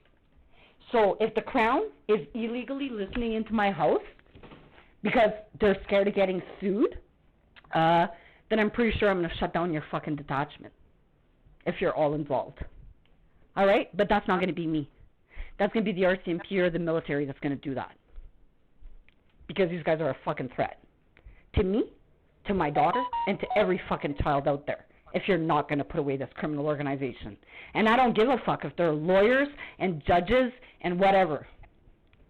David Bradley Sloan used to operate a child porn distribution network. Okay? He was busted. He went to jail. But guess who his recipients were? Well, first of all, me and my daughter are the victims of that crime, okay, from a pedophile called Stephen Fisher, who gave them most of their child porn. And so he got busted with that fucking child porn distribution network, okay? But guess who his best friend is? Ralph Carr, the fucking judge who's trying to take away my daughter for these fucking pedophiles, all right? And I got a recording of him in the church giving a sermon about how when Bradley Sloan, his good friend Bradley Sloan, got caught with child porn, he went into his office in Moosonee and he gave him a big hug. He said, "Don't worry, Brad, we love you." And Brad Sloan and Justin Ellery, the lawyer for CAS, they tour around with this fucking pedophile at the Grace Bible Chapel, funding their little escapades, and they go around giving talks about his fall from grace.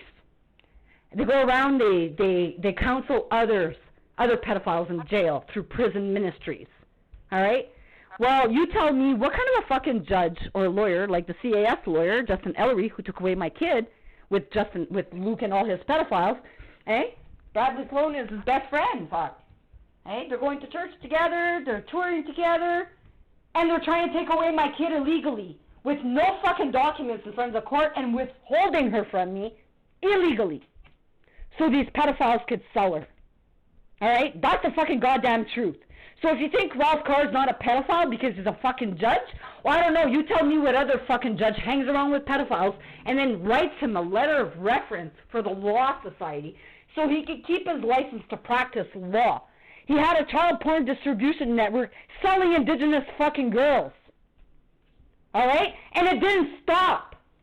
Bradley Sloan went to jail, he came out and he fucking extorted everybody. My aunt Linda Louse used to work for him. Okay? I know more about the story than you think I do. And, yeah, he fucking extorted all of the recipients of his emails, which was CAS, Ralph Carr, and Justin Ellery, to write letters of references for him so he could keep his license to practice law. And that's all on CanaliberaL. You can go read it for yourself at the Law Society. The case is all online.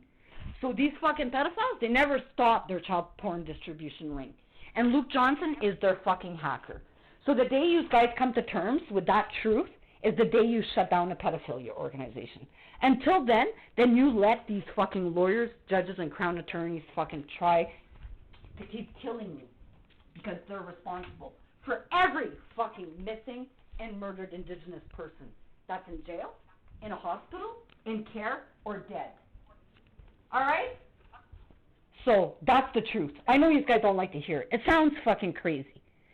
But, you know, when you look at it and you see they're all related to each other and they're breaching trust every day and they're not following any rules, you're going to realize you got a neo-Nazi organization that has infiltrated your fucking government. That's worse than ISIS because they run your government. ISIS don't run your government. They're just a terrorist organization. But this criminal organization, they got drugs, they got prostitutes, they import cars, they import drugs, they fucking traffic your kids, they traffic women.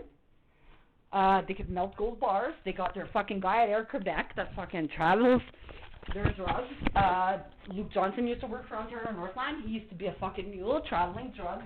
Jeff Proctor and a whole bunch of fucking dickheads in Ontario Northland, they traffic the drugs on the train and FedEx and Purolator. Those are their mules, okay? And they work for my brother. For anybody to be killed from jail, all he's got to do is ask Hannon for his fucking burnt phone to do his business in jail. Meanwhile, while they're turning on microphones and cameras at people's houses, indigenous women like me, guess who's paying for these shit shows? The fucking prisoners. Alright? So, go fucking shut down your criminal organization. I'm not going to fucking tell you guys again. And, well, maybe the military will go knocking at your door. Because, you know, the OPP might not listen to me. And the RCMP might not listen to me and think it's crazy. But I'm pretty sure when I sent all that information to the United States fucking military and the Pentagon crime, I'm pretty sure, you know, they know I'm not a fucking liar. Otherwise, they would have came and arrested me by now. So, yeah, I'm not going to just leave it in Canada. The whole fucking world's going to know what you guys are doing. And they do, because they're listening in my device. So anyways, you guys have a good day with that. Don't you ever fucking call me a liar or mental for being smart enough to figure out these organized crimes for you. Now, all that evidence that I collected that I was giving to Tom Carrick to try to bust this organization, has now turned into civil evidence in a court that's going to be used against you. You're going to have to fucking beg me. See how that works out for you guys? So, yeah. So, now that evidence is now civil evidence.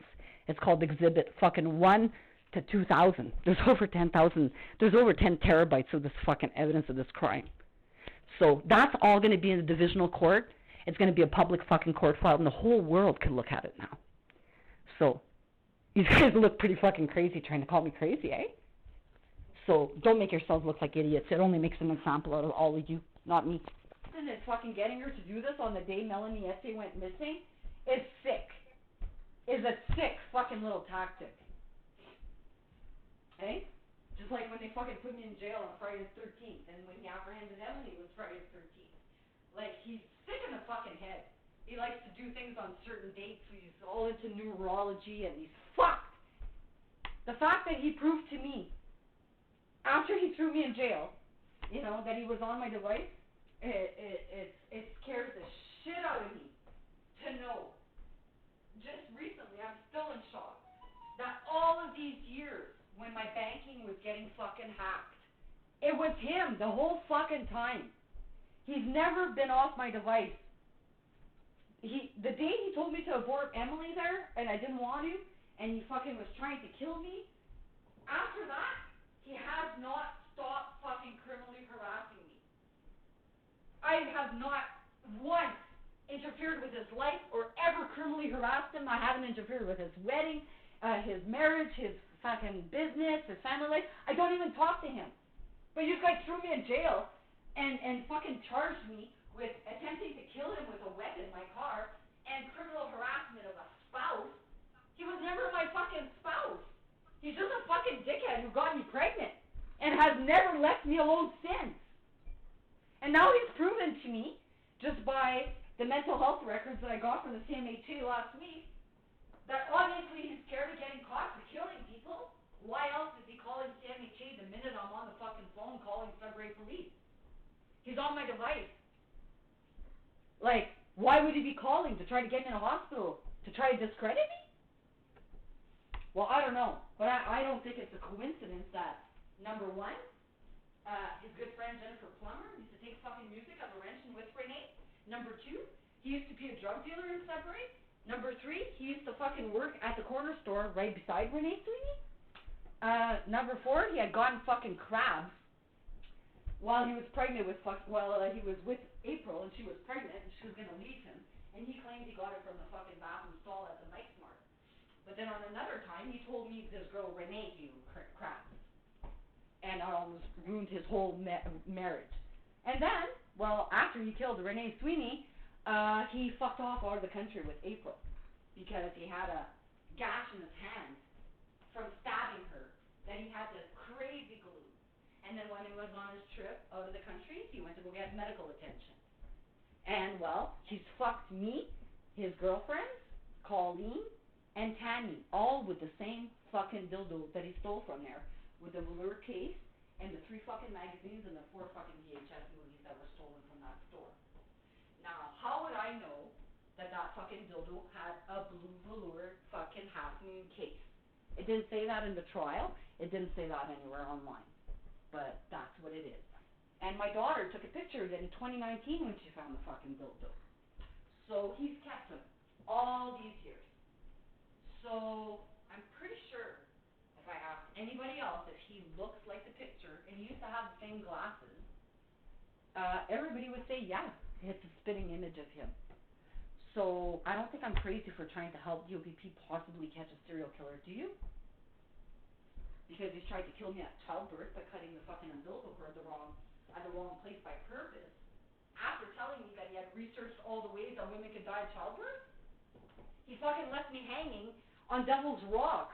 I rappelled down 200 fucking feet and he left me hanging there by a carabiner for an hour and a half. He was trying to kill me. Like, would you fucking hang by a carabiner halfway up fucking Devil's Rock for an hour and a half? Would you not expect him to be fucking charged? Well, apparently the OPP, after hearing me talk all about all these crimes, they couldn't find one fucking thing to charge him with. Not even criminal harassment. So, yeah. when they protect fucking pedophiles like that because they know Dan Dawson and Larry Breault. That means the OPP and Timothy Shores basically admitted that if you're friends and family with any fucking police officer, you can basically kill people and you'll get away with it. Right? Nobody's going to ever charge you with a crime because we run the whole fucking shit show. That's basically what these guys, the message are giving out. Is that anybody could lie to the police. The police, if they're buddies with them, they're going to fabricate records and it'll be your word against theirs. Hey, you crazy bitch? And then I say, well, that's funny, crazy assholes, because I recorded my whole fucking life. Well, since fucking CIS got involved in my life with Luke Johnson, every fucking conversation with cops has been recorded, all my court hearings, every fucking visit with my child, every time I talk to a lawyer, every time I talk to a court clerk, it's all recorded. Not because I'm crazy, because it's never going to be my fucking word against somebody else's. So you guys could go ahead, fabricate your police records, say, oh, she's mentally unstable, blah, blah, blah, blah, blah, blah, blah. And then I'm going to do a Freedom of Information request, I'm going to get the fucking records, and then I'm going to sue you, and I'm going to put you on the stand, and then I'm going to say, are you on drugs? And you're going to say, no. I'm going to say, are you fucking drunk? No. Are you mentally unstable? Do you suffer from any mental health issues? No. This is reality. You want to look at the video, the audio, and now read your fucking notes. So, are you on drugs? Are you mentally unstable? Do you need to go to a jail or a hospital? It's a fucking question I'm going to ask you. So, be prepared that if you're going to fabricate records against me, contrary to actual audio recordings and video recordings, you're only going to be admitting to committing a crime. Alright? So, that's all I got for you. I just try to educate as many cops as I can. And I can tell, just by my little rants, who the fuck is involved and who isn't. Because usually, you know, cops that are involved, they would have cut me out by now, and tried to defend one of their buddies. So, thank you for listening. Now, if you were smart, you'd go spread whatever I just told you to all the rest of your friends, and make sure you're not getting hacked and tracked and watched by the same fucking group, scared of getting caught. Because if they're doing it to me, like I said, do you really think that fucking criminals bribing all of you are not fucking watching you guys even more closely than they are me? They have way more invested in you guys. Weaver Simmons has proven to be lucratively bribing all of you. And I'm a victim of a crime. And Weaver Simmons could bribe all these people to try to put me in a hospital? Imagine what all of these cops and lawyers would do if they fucking killed somebody. Hey? Because I'm a victim and they did all this to a victim. Imagine if they were actually guilty of murder, what they were capable of doing. Well, they've already proven it. So anyways, these guys are getting sued next week for that little fucking escapade. And so then I'm going to make a little claim. It's going to be like, on this day, I called to report this crime.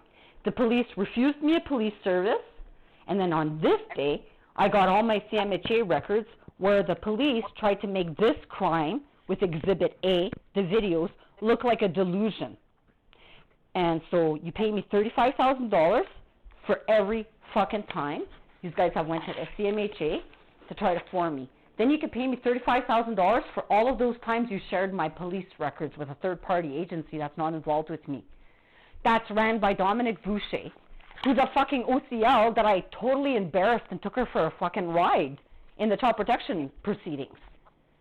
So I'm pretty sure her running the CMHA, creating these records with the same group of fucking pedophiles who took my daughter, really proves the organized crime beyond a reasonable doubt. If you guys think you're going to fucking bribe people at the hospital to create records contrary to my videos, it just goes to show, you know, how many people are getting paid to fucking commit hate crimes against indigenous Jewish people, which are criminal code offenses, incitement of hatred. And well, when you incite that much hatred and you end up stealing my kids from me and taking me away from my daughter and my dad and letting a drug dealer fail to provide the necessities of life to my dad so he could kill him earlier to commit fraud, I'm pretty sure all of those things amount to genocide, also known as war crimes against humanity. So I'm thinking, you know, maybe Justin Trudeau should be fucking added on this lawsuit, you know, and maybe I'm going to send it to Russia because, you know, since you guys want to arrest Putin for war crimes against humanity, when the OPP and NEOFACS are committing those same fucking crimes against me and thousands of others they fucking target. And how do they target them? Well, they hack them with Luke Johnson. Then they listen into their fucking houses. They look at their text messages. They profile them. They find out if their fucking families can afford lawyers. And if they can't, then they just commit fraud and traffic them through a justice system that is rigged. You're never going to win. They don't follow any rules there. They're a neo-Nazi organization. All right? So don't tell me that a fucking judge with his nephews that are crown attorneys is allowed to throw people in jail because his crown attorney fucking nephew's committing fraud. Don't tell me that a judge can fucking go and say to his brother-in-law, sure, let me give you an order operating this kid in fraud. We're going to take this bitch for a ride, you know? And then don't tell me that I lived in fucking Mattawa. The kid lived in New Liskeard after she was apprehended, but it's the Timmins court that kept fucking bringing me there. Eh? They didn't even have jurisdiction over me. And, well, I went into the OPP with videos of assault. And there's a video at the hospital of my brother assaulting me. Don Arsenault did not charge my brother. They let him, though, remove me by force from my dad's fucking house. He had an outstanding warrant for his arrest while all this was happening, proving how far they'll go to let people commit crimes against me. Then, apparently, my brother went in there, and he, right in the middle of getting arrested, right? In the middle of getting arrested, he tells Don Arsenault to go get his fucking sergeant, and he orders him to call me and try to plea bargain with me that if I don't drop the charges against him, that he's going to charge me with assault. And that's what Don Arsenault did. He called me and he threatened me to drop the charges against my brother or he would charge me with physical assault. He said, your brother's only going to get charged with uttering threats, but I'm charging you with physical assault. So, like, threatening me to drop the charges against my brother. I lost my shit on him. I told him to go get the fucking videos and to look at the videos to show that I'm the victim of assault. Physical. More than once. No, he didn't get the videos. Instead, he decided, right after I went on YouTube and gave a $2 donation to Randy Arsenault's video down with the OPP, and told him to go get a fucking car wash, that fucking morning, Don Arsenault went to go see a justice of the peace to arrest me. He got a fucking warrant. He claimed that after several attempts to turn myself in, you know, I didn't even know I had been charged. He charged me in May. He set my fucking hearings to be heard in Timmins in August with a videoped group who are fucking running a spyware crime. Hey? And it's all fraud. They've already dropped the charges against my brother, right? And there's videos of an assault. And I've been charged with assault, and there's no videos, and my videos and my audio recordings of the whole fucking event prove that it's not true. Yet, I'm going to court. I've been charged with physical assault. My brother has been charged with uttering threats, and his charges have already been dropped. And they're just allowing him to commit fucking fraud. I called the OPP to say, hey, I got audios and everything, and my brother's saying my mom had already committed the fraud. And they're telling me it's a civil matter. It's not a fucking civil matter. Fraud is a criminal code offense. There's no civil court that I go to in any estate court, which I'm fully capable of going there. But why would I go there and spend thousands of fucking dollars to argue an estate case? Those are only for legal wills, where somebody's arguing that they didn't get what they should have gotten out of a fucking inheritance from a legal will. This is an illegal will that they forged before my dad even died. It's not a civil matter, it's fraud. So, like, I don't know why the OPP keeps telling me it's a civil matter or everything that I report is a delusion. When every fucking time I've called you guys, it was a criminal code offense, a serious organized crime. So, like, I expect to be served and protected.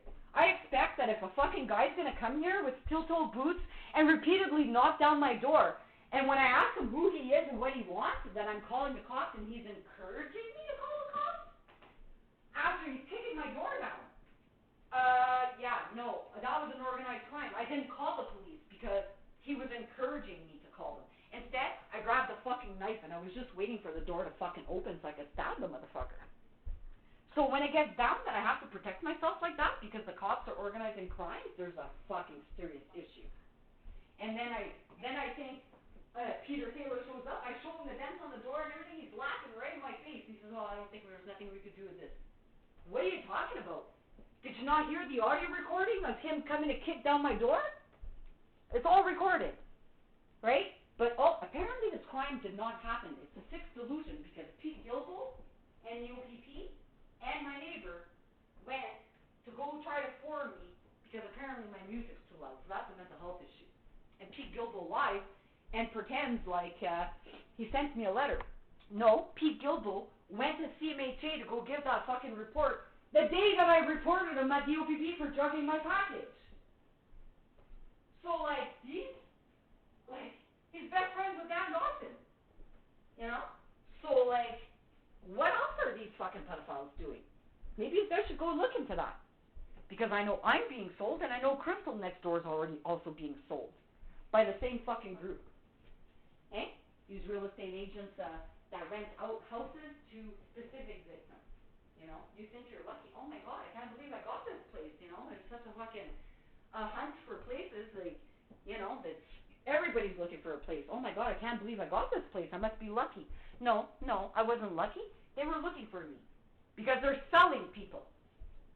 And Lucia Mendoza, that little fucking bitch, just go look at her phone for the past 12 years because she's so confident that she's never going to get caught with her crimes against me. She's been openly texting about me in what I'm doing in my house with her buddies. So, go check her phone. Prove me a liar. Try to say I'm a liar. Go find me the evidence that's a liar. Do you want to say that I fucking spit on Lori Lalonde's face? Hey? Oh, does that give her a reason to fucking handcuff me for 4 hours? How does that prevent me from spitting on her? You want to accuse me of spitting on her? Give me a fucking video that shows it. Don't fucking say you saw it in a video. Provide me with a fucking video. If you guys are going to conceal it and just pretend like you're seeing things, holy fuck, you guys are going to look like dummies in the divisional court. Because Weaver Simmons can't pay 3 judges from the fucking southern courts to do what he wants. So you guys are going to get caught, and I'm winning that judicial review. And then it's going to go right back to Lika, and then you're all going to get charged. Whoever's involved anyway. So I would suggest you go tell all your buddies who are not involved in this crime to be careful, because you're being entrapped. And once you're entrapped in this crime by pedophiles, they're going to get you guys to fucking try to get me out of here. And whatever. To protect them from their other serious crimes. So when they all came on the air on February 1st, 2021, to say that they were listening to me fuck myself in my house, I was recording it. Okay? And every one of them came on the air. They started in Timmins, they went to fucking Cap, they went to Hearst, they went to Smooth Rock, they went to Cochrane, they went to Irk Falls, they went back to Timmins, they followed the highway, they went to Kirkland Lake, to the whole fucking, all the way to North Bay, then they went all the way back down. That happened. Pardon me? All right, but anyways, that is a serious crime. I know you guys don't want to believe that it happened, but it has. Okay, if you're looking hard for something wrong, show me your love and start I'm in pieces, can you see it? I'm in pieces, lonely creature. Show me you love me, you know I can get it.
Okay, do you think that goes? I'm thinking before that one.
What was that all about?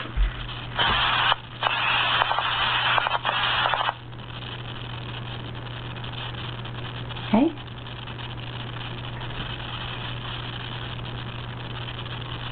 Sounded like somebody was singing. Fuck. Wish I knew what song it was. Okay.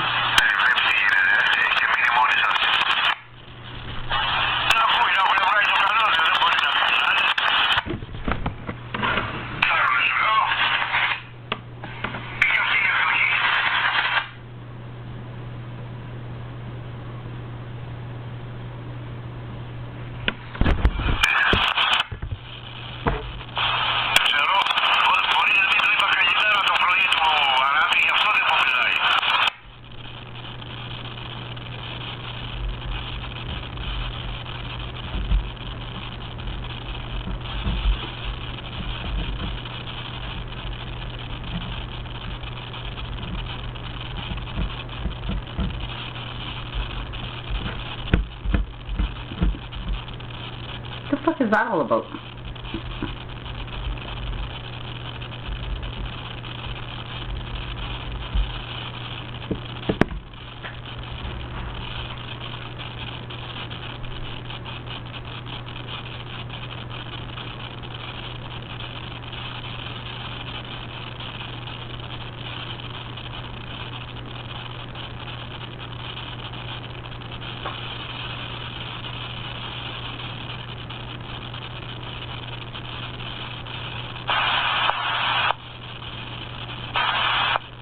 That was weird.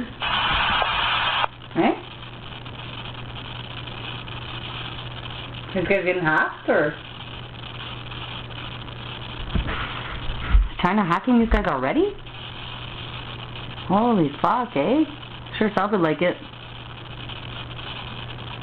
You guys better watch your asses, man. You fuck with me and you're fucking with China.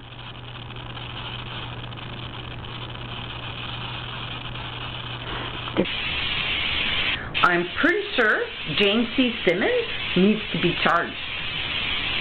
for running a human trafficking organization.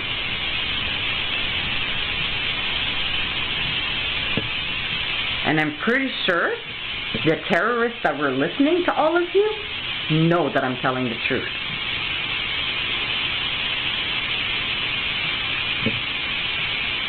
I'm pretty sure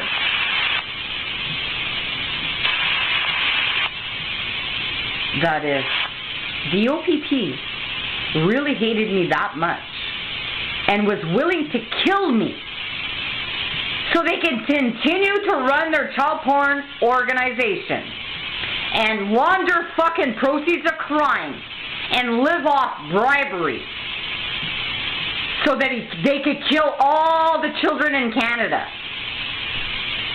it's pretty fucking crazy, I would say.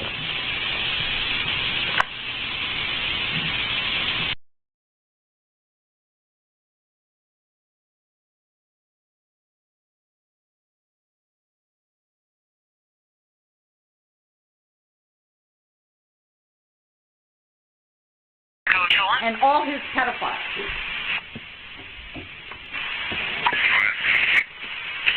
Just spoke with Fargo 003 via 1021. Are you able to stand by the Argos residence for this possible impaired?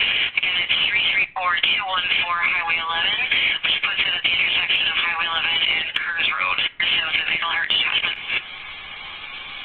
Yes, the 003 that called me a couple of times about it as well, and I'm already on the highway following. That's it for it. Thanks so much. I'm so stressed out about this, I'm breaking out like.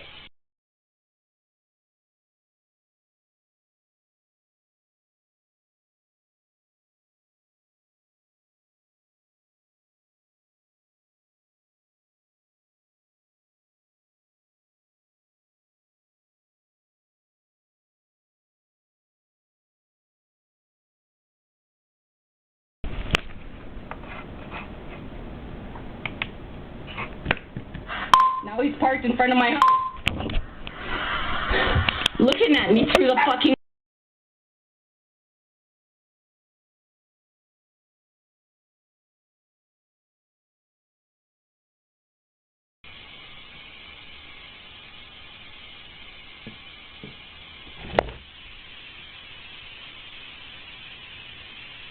So I'm pretty sure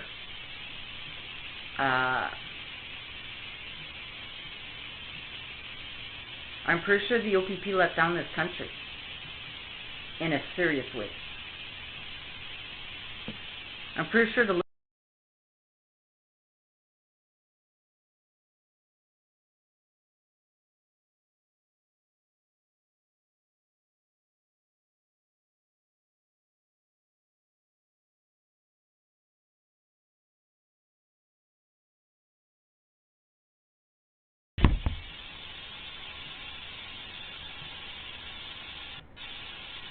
that I dropped everything in my life 4 years ago is because, well, what's happening right now, I thought was going to happen 4 years ago.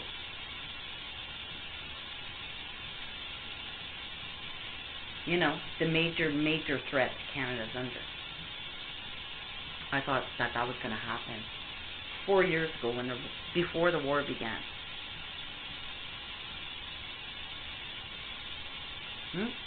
I knew back then you guys were. I don't think it was McPherson's SO, and the other gas station in Kenogami is unmanned. That's on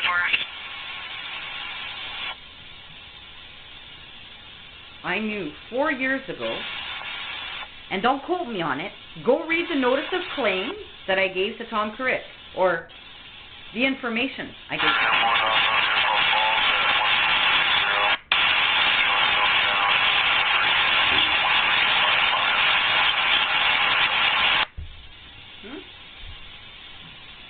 I'm pretty sure I told Tom Carrick and the SIU and the OIPRD, you know, when Corey Beck intercepted my report of a national security threat so she could protect pedophiles. You know, the lead investigator on Melanie Ethier's case. He's related to Roby. And do you by chance have Andy Johnson's phone number online?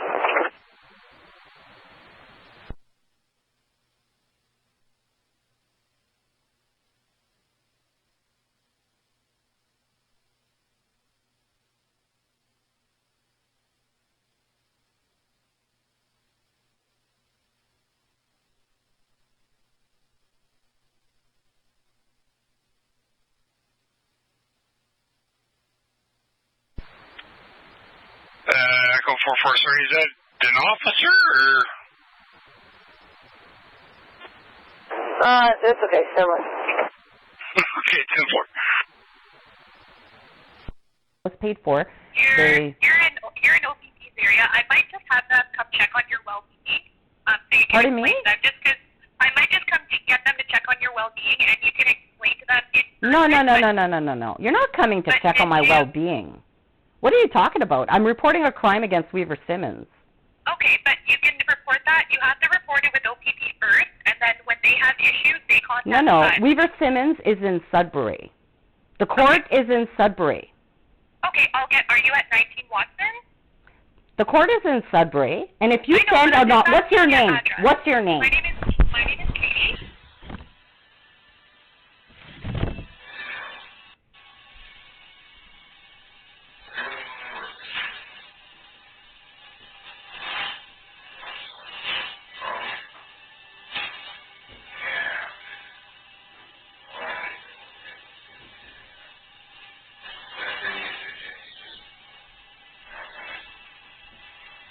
Are you fucking somebody right now? Are you getting fucked, man?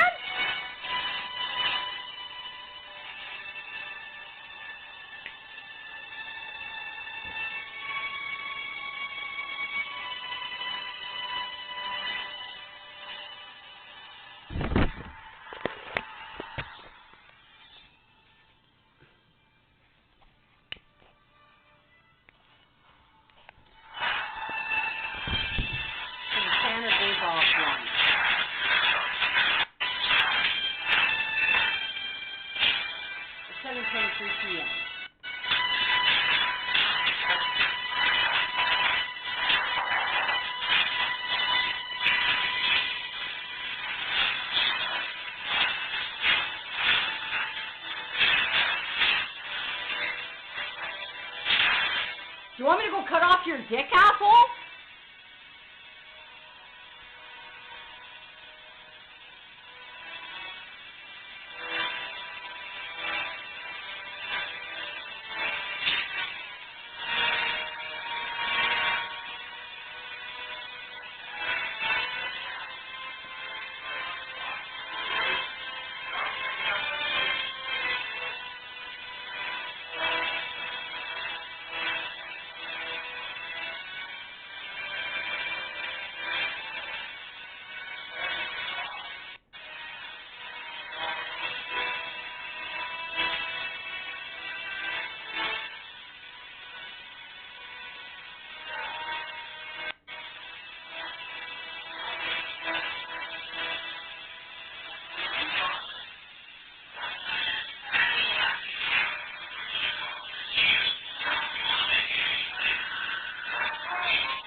on over. Let me talk to your fucking dick off.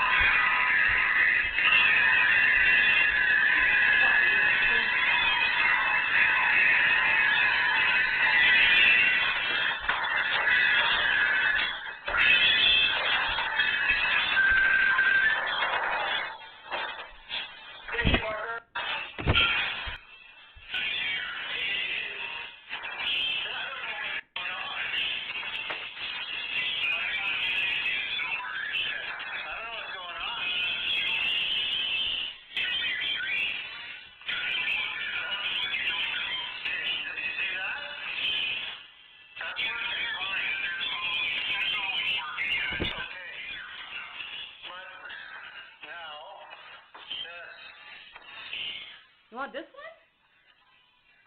one? Or this one?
Losers. Trying to get the scanner back on.